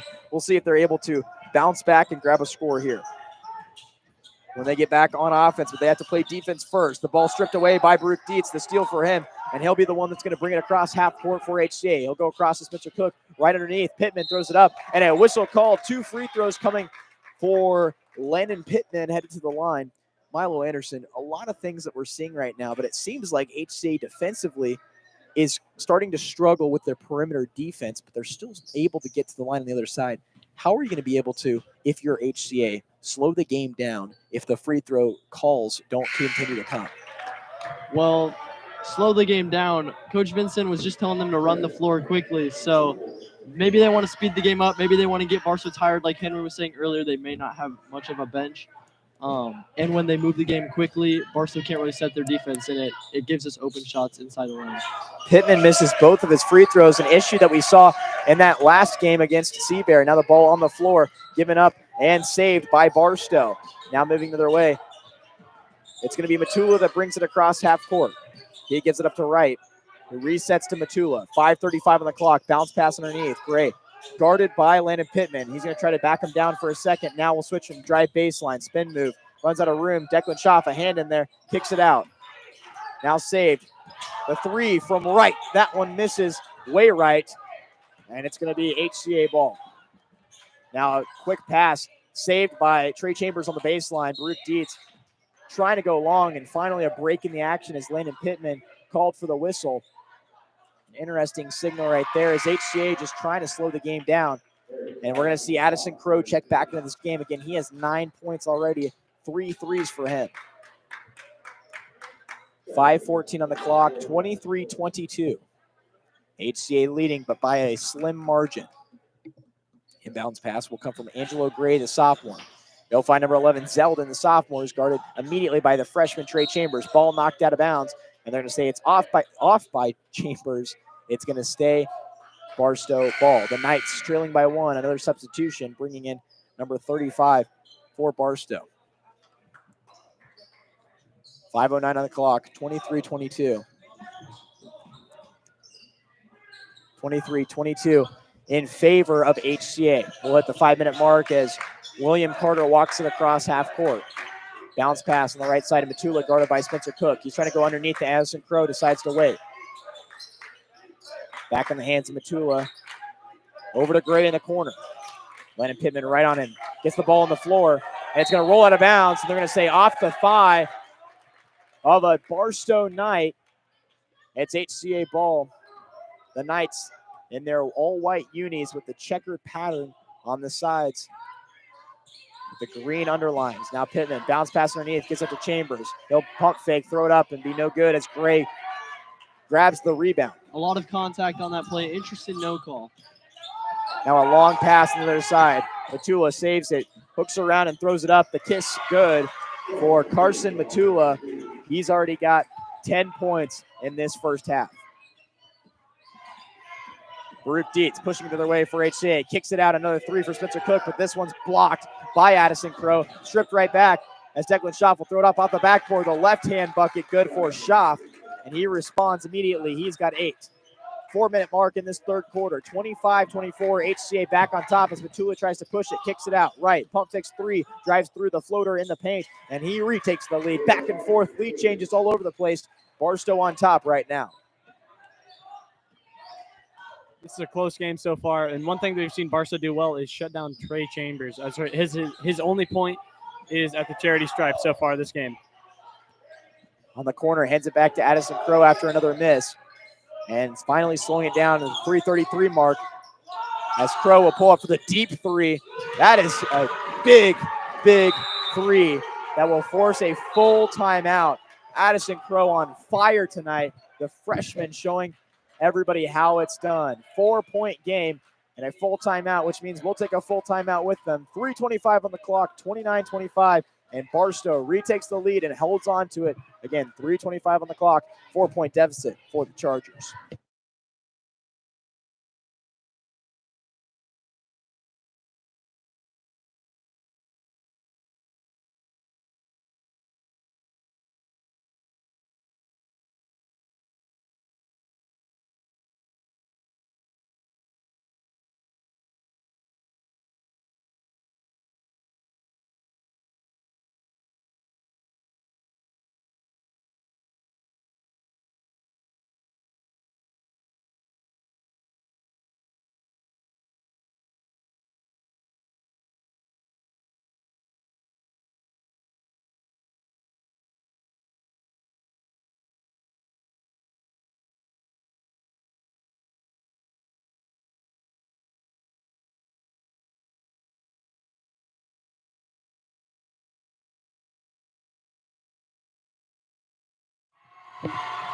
The Chargers trailing by 4 to the Barstow Knights. Henry Anderson, what's the recipe of success right now trying to get back within this game?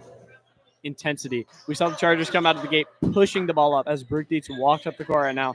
We saw the Chargers running with the ball, passing it super fast, just playing with great speed, and that worked out well for them. So that's what they need to go back to.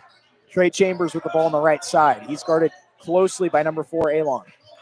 Baruch Dietz to reset the offense. Spencer Cook, a hot first half already, but an even hotter half from Addison Crow. Now Landon Pittman driving it through, kicks it out, corner 3. This one from Chambers, and they're going to call a whistle and a 3-second call on the offense for HCA. And Trey Chambers did miss that 3, so it didn't nullify points, but it did end the possession regardless. Just under 3 minutes remain. And Barstow with an opportunity to extend their already 4-point lead. Again, this Barstow team 4-10. That hasn't changed anything as Baruch Dietz strips it away, tries to go over the right hand, hesitates, throws it up, and grabs the whistle. He waited, but he also got a whistle on Addison Crow, the freshman. Just a freshman mistake right there. But again, the challenges, the difference in opponents is obvious tonight. These are two very even teams. Throw out their records. It doesn't matter. HCA just concerned about a win right now. Baruch Dietz headed to the line for 2 after that transition foul. First one up and good. Baruch Dietz gets in the scoring column with 2:43 remaining in the second quarter. A 3-point game, an opportunity to make it 2 right here. Dietz, second. A little bit of drama before it falls in, but it does. 2-point game as Barstow able to get the ball in. Right, driving across right over the Barstow logo. He's guarded by Trey Chambers. Just over 2 minutes and 30 seconds remaining. Bounce pass underneath. Gray trying to drive baseline. He kicks it over.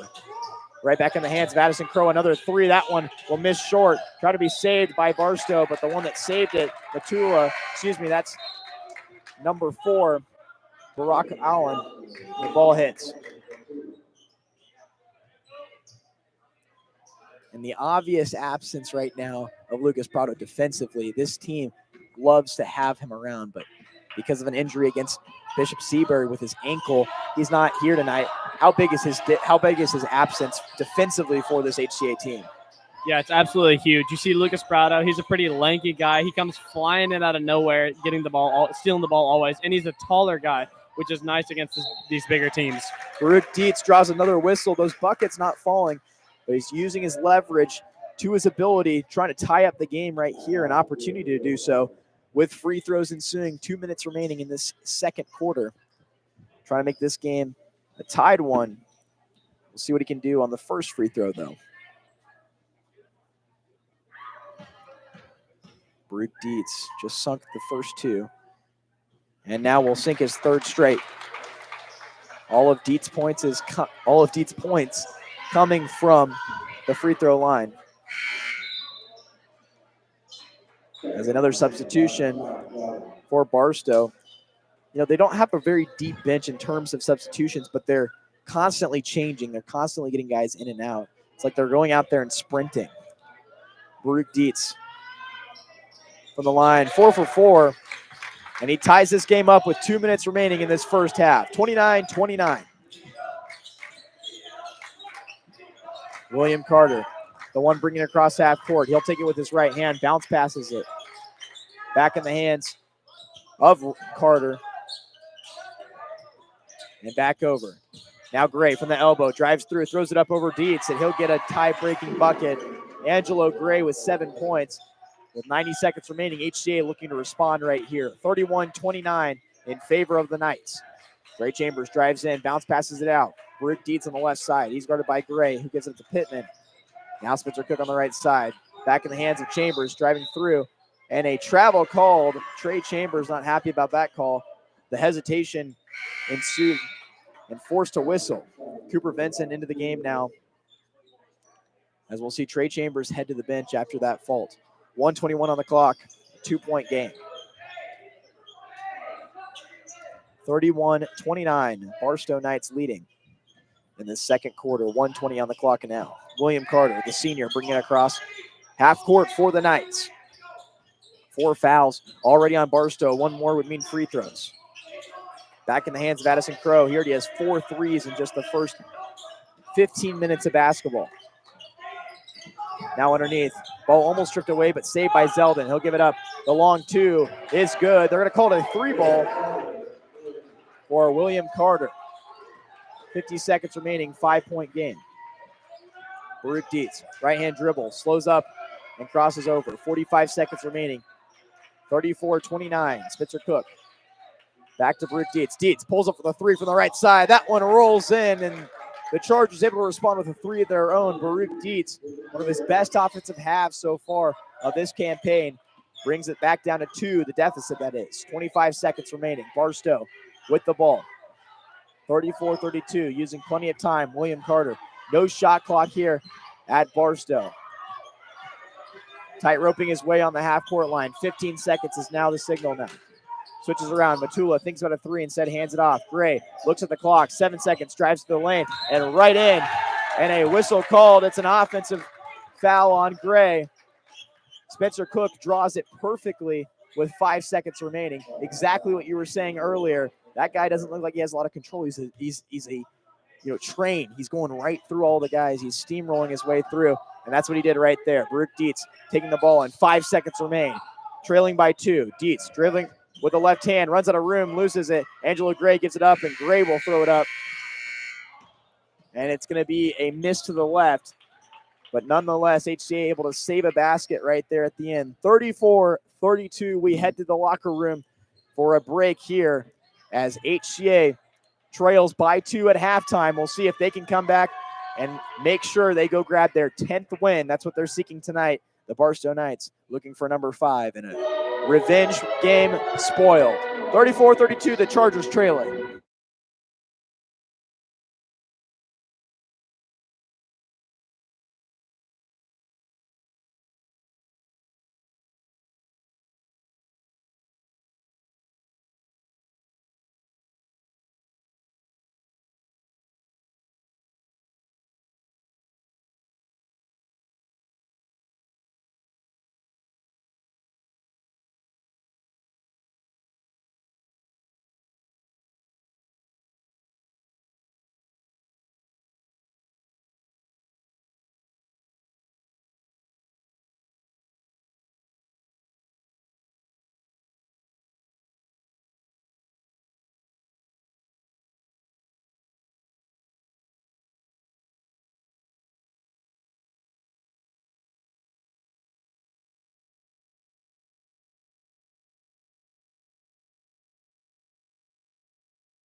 Welcome to the Barstow School. My name is Josiah Wonnell, alongside Henry Anderson and Milo Anderson, a 34-32 game in which the Chargers trail the Barstow Knights by 2. Henry Anderson, what were the biggest things that you saw in that first half in terms of HCA, obviously staying around in this game, but in just trying to, keep up with this Barstow team that's shooting the three ball really well?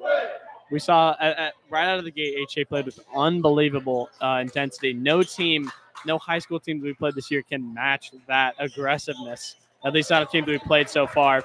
And also, Spencer Cook with 3 early three-pointers was just huge. So we'll see if they can do that out of the gate again. We've got a good one here on the Missouri side of Kansas City, a 34-32 game in which the Chargers trail by 2. Spencer Cook back out there, and he'll be blocked by Addison Crow. Able to save it, though. Now Baruch Dietz thinking about a 3, and he'll take it. That one will miss long as the ball will go out of bounds off number 11, Shia Zeldin. A great play by Pittman, saving the ball for HCA. Another thing I would like to add is I would like to see more out of Trey Chambers. He's only got 1 point in the game. Our leading scorer on averages 12.1 per game. But if he starts to get going, this HCA team could really start to build a lead. An efficient field goal percentage is huge for this HCA team. Another factor, Spencer Cook heads to the bench looking at an apparent injury. Cooper Vincent in for him.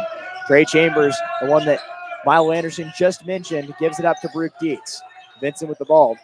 He'll dribble and try to hand it off, and he'll be successful in giving it off to Dietz. Dietz now grabs the double team and switches over. Driving through the lane, runs out of room, throws it up, and he'll be blocked. Picked up by Carson Matula. Refs certainly letting them play today. That looked like a very physical play. William Carter through the lane. That one, just the same way, right? They're playing the both ways, letting them play like Milo Anderson said. Baruch Dietz with the ball with 7:10 on the clock. Looks like Spencer Cook all good and ready to check back in. Now a corner 3 for Cooper Vincent. Misses short. Right to Trey Chambers. Throws it up off the glass. No good as it rolls out, but he'll get a whistle and head to the line for 2. You might be able to call that Cooper Vincent assist almost, as the ball did miss completely, unfortunately. Now looks like Spencer Cook's going to be taped up for a moment or have a discussion with the athletic trainer. A 2-point deficit as Trey Chambers heads to the line with an opportunity to tie it.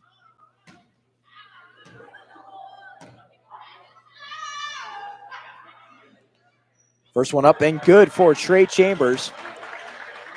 That's now 2 points for him. And the third could tie this game up.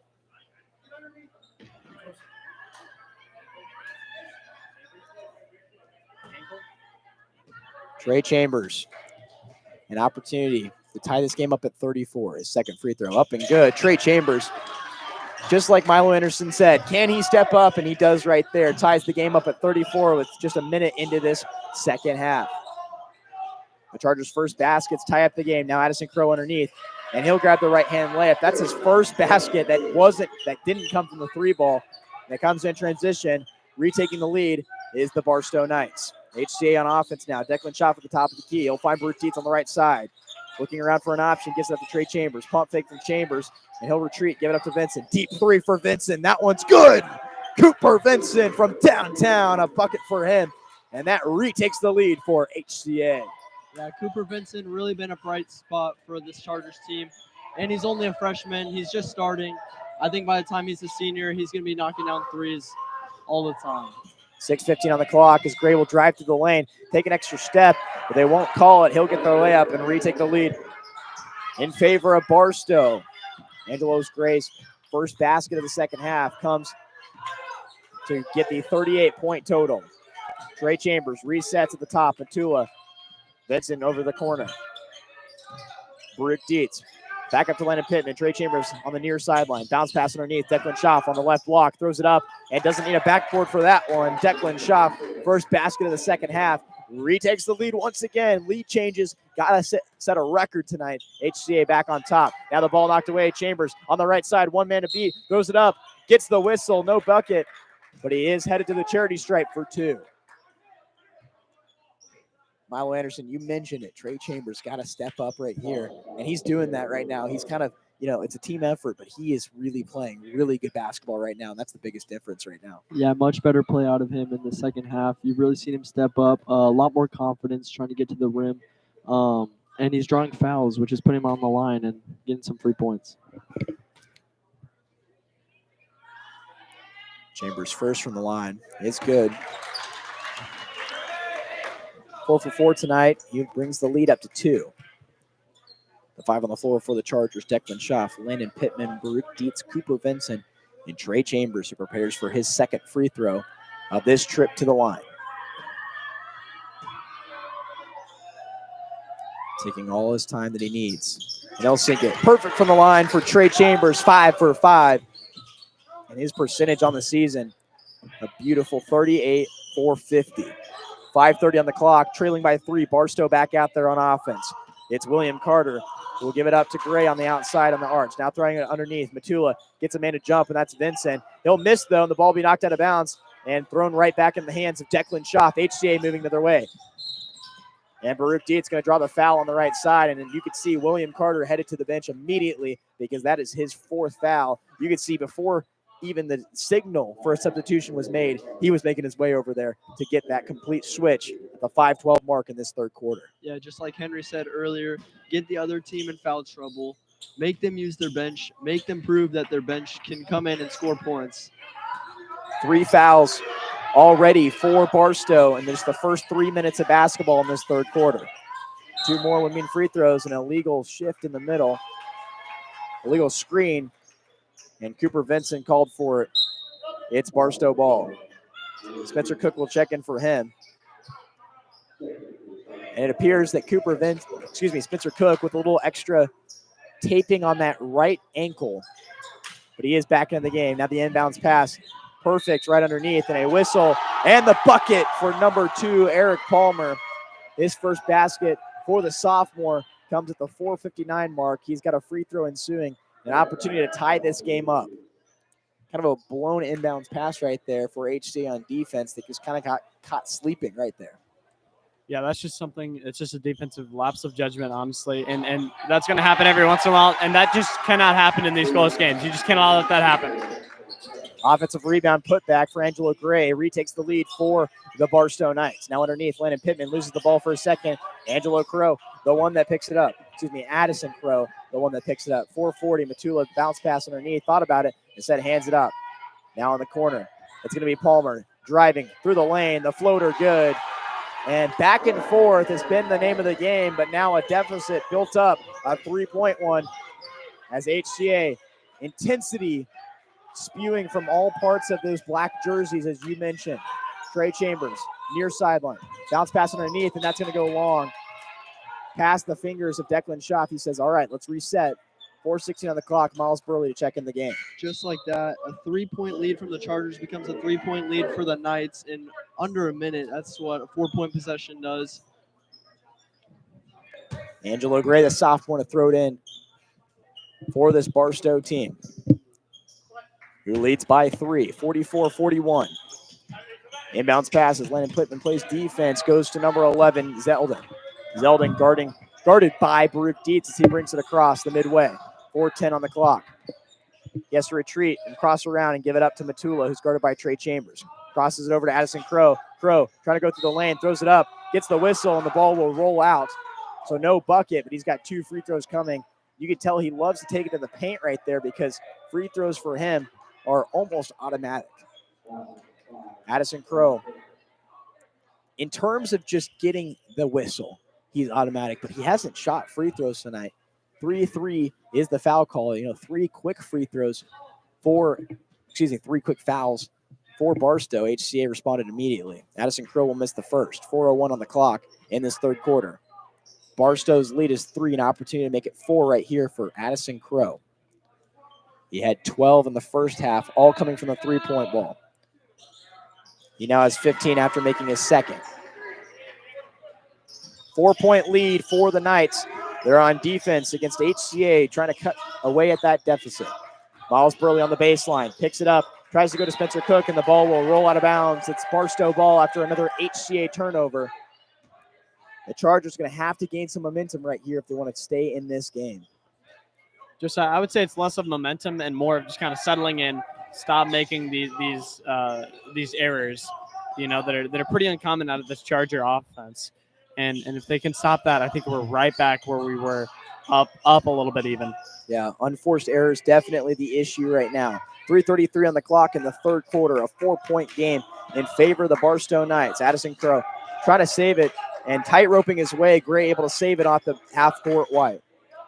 Now a bounce pass underneath. Matula to one elbow to the other. Kicks it out. A three from Addison Crow on the outside. He'll miss, but he'll stay Barstow ball. Driving to the lane. Kicks it out. Another three from Gray. Gray, a high arching one, will miss short. Another offensive rebound. Ball on the floor, though. And a jump ball called. It's going to stay Barstow, but a good play there from the Chargers, keeping the ball out of the bucket. 3:08 on the clock. Barstow ball, inbounds pass coming from number 11, Shia Zeldin. Off to the races. The ball's going to float up, and Addison Crow picks it up. 3 minutes remaining. And a timeout called at the 3:04 mark in this third quarter. Milo Anderson, HCA has played better defense in this third quarter. Just by the scoring, that's obvious. But right now they trail by 4. Offensively, they haven't been as hot as they were in that first half. The three-point ball, obvious, big part of that offense that first half. Right now, though, going into the paint has been the secret sauce of success for this HCA team. Right now, what are they going to do between those two options to start scoring offensively? Because Barstow will make it hurt if you miss. And we know they got to shoot 40% or above. Otherwise, it's going to be a big fat L on the HCA line. Yeah, I think we got to get that three-point ball going. We started this game up 19-9, and we were hitting three-point shots. A lot of that also could be Spencer Cook just recently had to come out, tape up his ankle. He's back in the game now. Hopefully that'll lead to some more three-pointers. And you've also got to say it multiple times, Lucas Prado being out of this game is such a huge impact defensively, but also offensively. He's going to deflect passes, but offensively he provides so much for this team. 3:04 on the clock, 45-41. The Knights leading over HCA. Matula guarded by Baruch Dietz as we hit the 2:59 mark. 4-point game. Pass underneath. Gray guarded by Miles Burley. And a travel called on Angelo Gray gives the ball back to HCA. We'll see if they're able to take advantage of that mistake and not create an unforced error of their own. 2:52 on the clock. 45-41. HCA trailing the Knights. Bounce pass underneath. Corner. Spencer Cook gives it up to Miles Burley. Now back in the hands of Cook. He'll pull it for the three after the pass from Chambers. That one will rattle out. And underneath, Miles Burley called for the signal. Matula, the one that went up for the board. And he'll draw the foul. That's the 4th on the Chargers in this third quarter. Second on Burley as Addison Crow prepares to throw it in. He's been held to 3 points in the first 5.5 minutes of basketball of this second half. Inbounds pass goes to Zeldin. Picked off by Miles Burley on the floor, able to hand it off to Baruch Dietz. Dietz resets the offense at the 2:28 mark. 45-41, trying to make it a one-score game. Miles Burley driving baseline. Waits for a second, then goes up. A hesitation bucket and a strong one for Miles Burley. 5 points for him tonight, and he makes it a 2-point game. Great play by Burley there. He just put his head down, got to the hoop, and was not going to stop for anything there. Eric Palmer gives it back to Zeldin. Now in the hands of Addison Crow, who now has the defensive assignment of Landon Pittman. Now driving through the lane, another bucket for him. He's got 5 in this third quarter. The lead back up to 4 for Barstow. HCA with the ball. Pass underneath. 2 bounce passes. Miles Burley waits again. This one misses. He didn't use the backboard and regretted it immediately as he claps his hands out of frustration. 140 on the clock now. 4-point lead. The Barstow Knights, with just 90 seconds remaining in this third quarter, have a almost comfortable lead. Ball knocked out, though. Landon Pittman gives it up to Trey Chambers in transition. Right-hand layup. That one's good. As Chambers was looking for the whistle, wasn't able to get it, but was able to get the basket. Trey Chambers' first basket from scrimmage brings up the total of 45 for HCA. The Chargers trailing by 2 with 1:10 on the clock. Matula brings it across the midway mark. He drives in. Elbow shot for him. The mid-range jumper is good. 60 seconds remain in this third quarter. Spencer Cook thinks about a 3, instead gives it up to Dietz. Dietz right back to him. Now from the elbow. Landon Pittman bounce pass underneath. Miles Burley throws it up. Gets the whistle and the bucket. Miles Burley with the big boy play, headed to the line after scoring the bucket. And his hesitation under the basket has been the key to success for him as he prepares to attempt the conversion of the and one attempt. Yeah, we've seen Miles Burley just hang out on the baseline this third quarter. They're getting it down to him. He's putting his head down. He's not stopping. This time he drew the foul. He got the and one, and let's see if he can finish off the three-point play.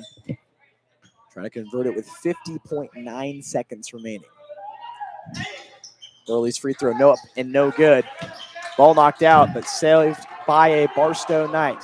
Now Matula trying to move quickly. He throws it up to the long hands of Addison Crow, and a travel called on him as he hesitates. Back in the hands of HCA with 43.5 seconds remaining in this third quarter. We might be seeing a little momentum shift as the Chargers were very cold offensively, and off of a couple buckets of Miles Burley and Trey's layup, the Chargers seem to be kind of heating up a little bit, which could make this game very interesting. The Chargers went into the locker room trailing by 2 as a foul underneath will be called on the Knights. An inbounds pass ensuing with 29.4 seconds remaining. The Chargers went into the half trailing by 2. Now prepare as they trail by 2. Miles Burley, though, after the whistle with the opportunity to shoot 2 free throws. Also an opportunity to tie this one up. First one up and good. After missing the and one attempt, that one's got to feel good for him. He's got 8 tonight. But this free throw is huge. An opportunity to tie this one up with 29.4 seconds. Ball up and rattles out. Rebound goes to Matula, and Barstow holds on to its 1-point lead. A whistle called, and it looks like it's going to be an offensive one. It's going to be Charger ball. Cooper Vincent checks into the game. That's a huge call. There's a referee right in my face. Can one of you explain what just happened? It was a jump ball, Josiah. And that gives HCA the ball. Trey Chambers inbounds pass, gives it up to Declan Schaaf. Schaaf, kick out. Spencer Cook 3 from the top of the key. That one's good. Spencer Cook on fire tonight, and he retakes the lead for HCA.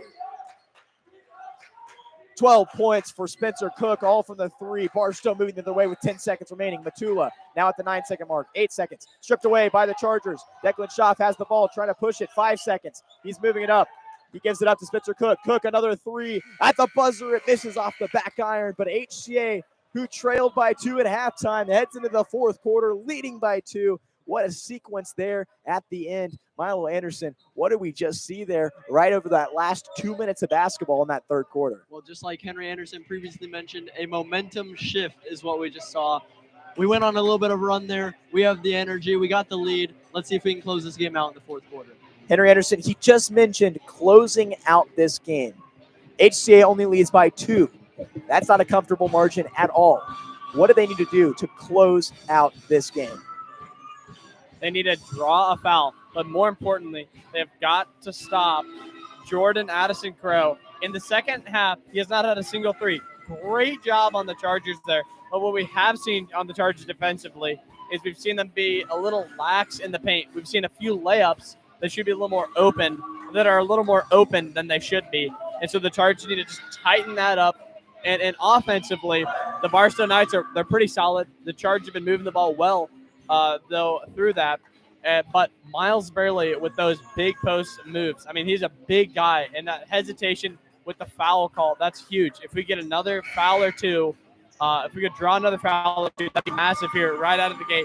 But again, back to the intensity that we came out with in the first, at tip-off. If we come out with that, I think that we could see an early lead for the Chargers. The Chargers have a matchup against Bishop Miege on Thursday, another challenging road matchup. And yet, none of the guys on the floor right now care a single bit about that matchup on Thursday. They are 100% focused on this game right now, in which they lead on the road at the Barstow School 51-49. It's going to be Barstow ball to start it off as the Knights walk out in their white jerseys. Knights across the front, the Nike logo on the right shoulder, and the checkerboard iconic pattern down the sides on both the right and left sides of their jersey. HCA in there, all blacks with the maroon on the side. 7:50 on the clock as we start off this fourth quarter. HCA leading by 2. Barstow with the ball. Addison Crow off the screen. He'll give it up to Gray, who crosses it around to Matula. Matula thinking about a 3 instead of spin move. Off Spencer Cook, and he'll be successful in tying this game up. Angelo Gray with his third basket of the second half. 51-51, all knotted up above the 50-point mark. Spencer Cook with it. 4 HCA. Declan Schaaf crosses it over. Baruch Dietz looking for a man underneath. He gets Landon Pittman. Pittman guarded by Crow. Has to reset it, and he'll float it up to Baruch Dietz as the ball almost knocked away. A minute into this fourth quarter, and Baruch Dietz instantly trapped. Now he'll drive in. Looking for something, he'll find Declan Schaaf, who had a steal for a second, loses it though. Spins to the ground, no whistle called. Zeldin moving their way now for Barstow. Addison Crow, another 3. This one will miss short. Landon Pittman grabs the rebound. He decides to slow it down, and head coach Stephen Vincent not happy with that. He wanted to push the ball, and they had to slow it down instead. Dietz finds Chambers, top of the key. He'll drive in. And a whistle called on number 11, Josiah Zeldin. But you mentioned those fouls early. That's huge. You know, when we get to the 5, this could become a free throw game, as we've seen happen so many times over the last year and a half in basketball. Those fouls important. That's the first one. Inbounds pass coming from Baruch Dietz. He'll find Trey Chambers in the corner. He's guarded by Zeldin. Bounce pass to the top of the key. It's Declan Schaaf across to Baruch Dietz. Now underneath, Landon Pittman charging on Matula. He'll throw it up, and it bounces in off the rim. Landon Pittman breaks the tie once again. First basket of the second half comes at the 6:30 mark for HCA. For Landon Pittman. 6:15 on the clock. Barstow with it. Obvious that Zeldin's not taking that 3, but Addison Crow definitely could. He's guarded by Declan Schaaf, a little bit more length in this match. William Carter back in the hands of Zeldin. Hands it off, crosser underneath, and the spin move, and a great seal right there for Angelo Crow. He's got 8 in the second half, and knots us right back up at 53. Now Spencer Cook, pump fake 3, gives it back to Dietz. Dietz from the top of the key, looking for an option, decides not to go with it. 5:45, 53-53. Looks for a screen from Declan Schaaf, crosses it underneath. Declan Schaaf will lose it. As the bounce pass from Spencer Cook a little bit too strong. Zeldin the one that picks it up. He'll get up Matula on the left side. Crosses it in the corner.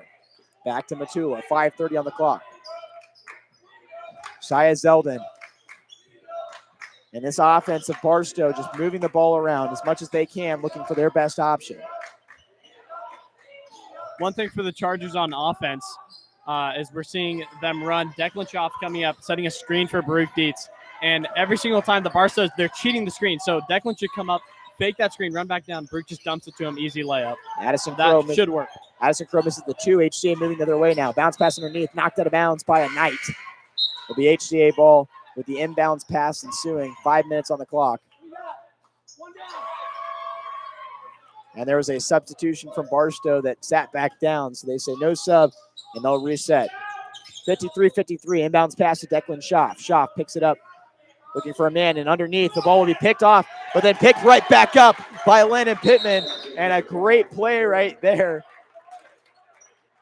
The jaws of defeat on that possession, clear in the face of HCA, and Pittman coming out of nowhere to make a play right there and get the layup to retake the lead. HCA, the ball literally bouncing in their way on that offensive possession. We still got 4:53 on the clock, and this has been the most back and forth game I've seen in my entire time at Heritage Christian Academy. The Chargers right now, what do they have to do, Milo Anderson, to stay on top? They're on top right now. 5 minutes of basketball. How do they stay on top? It's all about the defensive side of the ball. You got to take Jordan Addison Crow. You got to shut him down from the three-point line. And Angelo Gray, you cannot let him back into you because he's a big dude. He wants to get to the hoop and put in an easy layup. You got to, if it's going to take a double team, you got to double team. You just got to seal him off.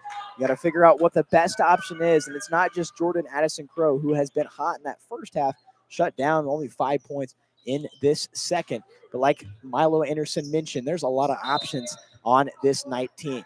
4:53 on the clock as the inbounds pass will go to William Carter. He was held in check this second half so far. He's only got 5 points tonight. Of the 53 for Barstow compared to the 55 for HCA. Now Gray at the block. The right block. Baruch Dietz dives in, trying to strip the ball away. It stays Barstow ball, though. Matula kicks it out back to Carter in the corner, and he'll reset the offense. Dietz on defense, looks for the screen. Back in the hands of Matula after the bounce pass. Now crosses it over. Carter, thinking about a three, decides to bounce pass it. Then cross it. As a illegal screen is called on Barstow. It's HCA ball. Another offensive foul that has really held BJ Watson's guys in check. 4:17 on the clock, and HCA with an opportunity right here to extend their lead even further. Rick Dietz brings it across half court. Gives it up to Trey Chambers on the right side. Crosses it around and swings it around to Baruch Dietz. Now Landon Pittman in the post. Floats it up, and the hook shot no good. He grabs his own rebound and hits the ground hard and gets the whistle. He's headed to the line 4-2 with just under 4 minutes remaining in this fourth quarter. Great play by Landon Pittman. Did not give up on that play. Got the rebound, puts it back up, gets the foul, and now 2 shots here can make it a 4-point game. Landon Pittman heads to the line. The first one good. Landon Pittman, a masterclass all year in getting to the line. The struggle for him is he struggled to shoot the free throw. He's just under 50% from the line. He scores it right there, an opportunity to do it once again here on the second. I was talking to Landon Pittman earlier today, actually, about his free throw shooting this year, and he told me, I've got to figure it out, Henry. I've got to figure it out. And he does right there, a prophetic saying from him earlier today. And he moves up to 10 points of this evening and a 4-point lead for the Chargers with 3:50 on the clock. Pass underneath as Angelo Gray will drive in on the double team, and he'll be unsuccessful as Baruch Dietz grabs the defensive rebound and saves it as he gets it on the baseline. I think HCA just needs to slow the game down a little bit. 4-point lead, no shot clock. Just run some clock here, get a good shot. Landon Pittman, spin move, rolls it up around. Spencer Cook tried to save it, and a whistle from behind. Carson Matula called for the foul. And a discussion. The bench not happy from Barstow.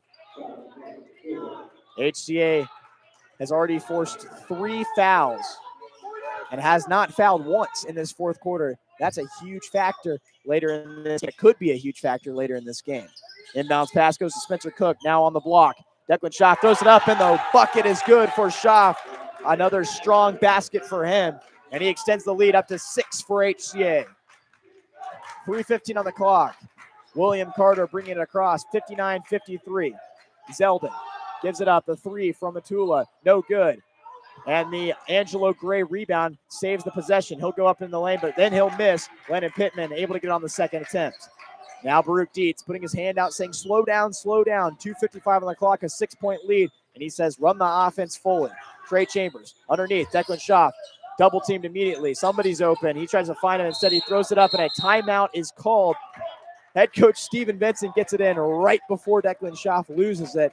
And we're going to head to a timeout for HCA. And you saw Landon Pittman hit the Barstow bench right there as fast as he could. He's like, let's reset. Let's calm down, but I'm staying in this game. What do you love about Landon Pittman's game tonight, but also as a whole, and why is he such a valuable asset to this team? You know, HCA sports as a whole, and this is not necessarily a bad thing, but it can be in certain situations. But really at every single sport at Heritage, there's a lack of intensity, of grit, of just getting out there. And, you know, if it's a dogfight. And Landon Pittman's willing to he's willing to get gritty and to make those hustle plays, which is something that Heritage as a whole at school struggles with. And so he really adds that energy. He lights a fire underneath those players, which is huge, especially in these close games late. 2:44 on the clock, 59-53. The Chargers leading by 6. Baruch Dietz says, come here, let's chat about it really quick. As he calls a team meeting, Baruch Dietz leadership, man, Milo Anderson, it's unquantifiable. But what we see right now, why is his leadership so effective on this HCA team? Well, it's effective because of the experience he's had. He started since his freshman year, so his experience can really teach these younger guys and even his fellow upperclassmen on how to close out close games like this. The obvious absence of Lucas Prado leaves the 2 seniors out there, Baruch Cook, Declan Schaff, Landon Pittman also out there, the junior duo, and then the freshman, Trey Chambers. Smart here by the Chargers. Just move the ball, run some clock. Ball moving around again, no shot clock. So yeah, milk as much clock as you can if you're HCA. Now setting it up the offense. Kick out. Thought about a kick out. The pump fake got him. Baruch Dietz able to trick me and the defense, and get the bucket. Extends the lead up to 8. Baruch Dietz, 9 points tonight. 2-minute mark. Underneath, kicks out. The 2 for Matula. And they're going to call it a 3 in the corner. And a timeout from Barstow. We have a 5-point game.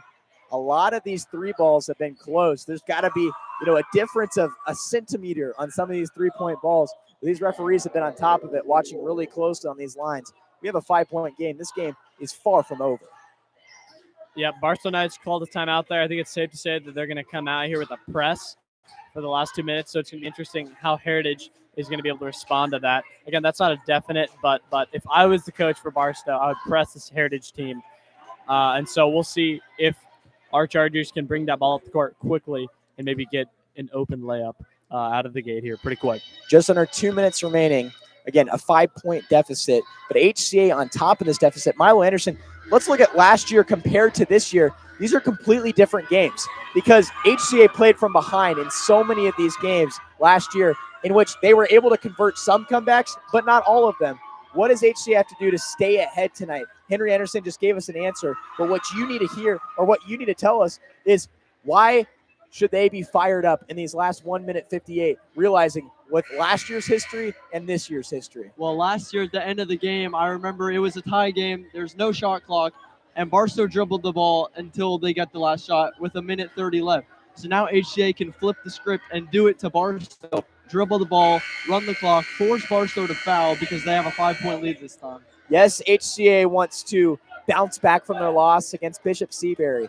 Yes, they want to get to their 10th win on the season, but they want revenge. And we'll see if they're able to avenge their loss from last year. Still 1:58 of basketball left. 56, the total for Barstow. 61, the total for HCA, who has the ball, leading by 5. 1 minute, 58 seconds remain. Spencer Cook, the length of the baseline to keep it, as he'll get it in and give it up. They take it across half court, and now we'll use as much clock as they can. 1:50. Baruch Dietz, guarded by Gray. They'll bounce past it underneath. Declan Schaff back to Dietz. Now 1:40 on the clock. Trey Chambers, bounce pass. Spencer Cook.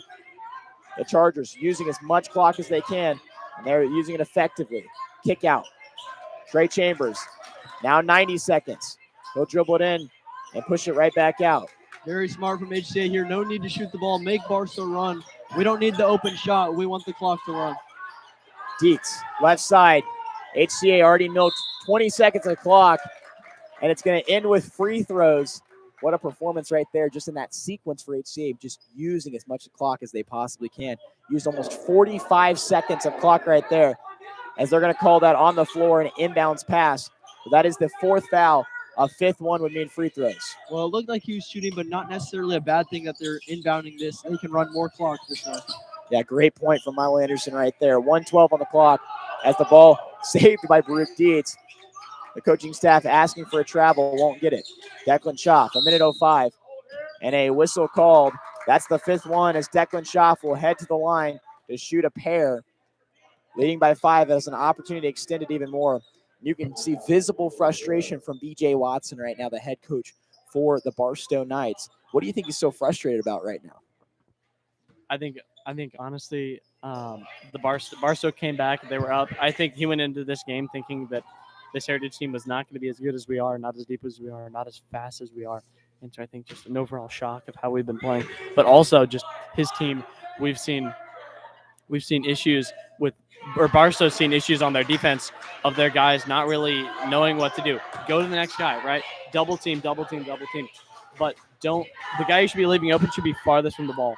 And there we've seen a couple guys that are open that are not on the other side of the court. Schaff misses the first, now taking his second. Trying to make it a 6-point game. And it's good for Declan Schaff, who has another double-digit performance for him. 60 seconds remain, a 6-point game. HCA leading. Now driving through the lane, the ball misses strong. Trey Chambers grabs the rebound. And we'll just need to get it across half court to milk even more clock. A long pass picked off and steps out of bounds is number 11, Zeldin. If he would have let that ball go, I would have caught it, and it would have been Barstow ball. But he didn't. It's HCA ball. Even more opportunities to let the clock run away. 47.3 seconds remain, and 47.3 away if HCA can convert from a 10th win. Landon Pittman picks it up, 45 seconds. Pitt immediately fouled, and he'll be headed to the line. Yeah, I'd like to mention that last play. Very fortunate from Declan Schaff. It was just a little bit sloppy there. We don't need to be throwing those across the court. If anything, if we don't find anything, take a timeout, regroup. But a turnover is the last thing the Chargers need. Head coach Steven Vincent is talking to Spencer Cook and Declan Schaff right now. What do you think he's discussing? Clean passes. My guess would be on both of them to make just cleaner passes. But also, I would say it's going to be on the inbounds. Maybe they're going to sit back and just not let the three happen. But to be honest, I'm not quite 100% sure in this situation. Pittman misses both. 40 seconds remain for Barstow. Trying to push it up. It's William Carter, who's guarded by Spencer Cook. If you're Barstow, you got to be looking for Angelo, as Angelo Gray will hit the ground hard. He's slow to get up. Ball across half court, 25 seconds remain. He's able to get up by his own strength as Trey Chambers gives it up to Spencer Cook. Cook fouled hard by Matula. The question I have right now is, why aren't you feeding the ball to Addison Crow? Addison Crow has been the recipe for success. If you're down by 6, you have an offensive possession. Why are you driving it in when you know you have a guy who's so effective from 3? I think the answer is, simple answer, he's been cold in this second half, and that's got to be the difference right now in this game. Addison Crow went cold in the second half after scoring 4 straight threes in that first half. 19.8 remaining. Spencer Cook throws it up off the back iron, misses. A 6-point lead for HCA. Spencer Cook trying to make it 7. And he does. Spencer Cook, a 3-point masterpiece, 12 points, and adds it to right there at 13. Now a missed 3. Ball knocked out of bounds with 11.5. It is off Trey Chambers, so it stays Barstow ball. But every second that rolls off that clock is just a little less hope for this Barstow Knights team that has played well tonight, but is starting to slip away. Yep, and it's a 3-possession game right now. 7-point game, that's 3 possessions. But for the Barstow Knights, that's 3 possessions. If they can make if they can make a 3-pointer, which we have not seen in this second half. So, and again, 11.5 seconds, that's just too much time, honestly, to have 3 possessions in a basketball game. Yeah, only 1 3 made this entire Barstow team in the second half. Now ball stripped away by Landon Pittman. 5 seconds remain, gives it up to Brooke Dietz.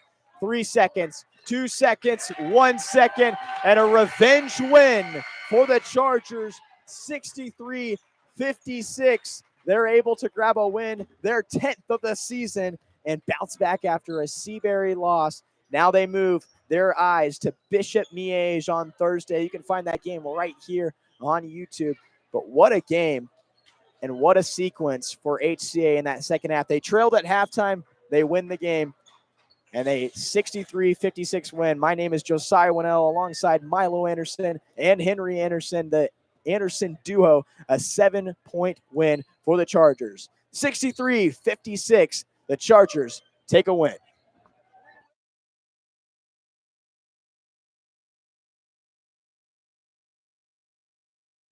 And Graham Beer.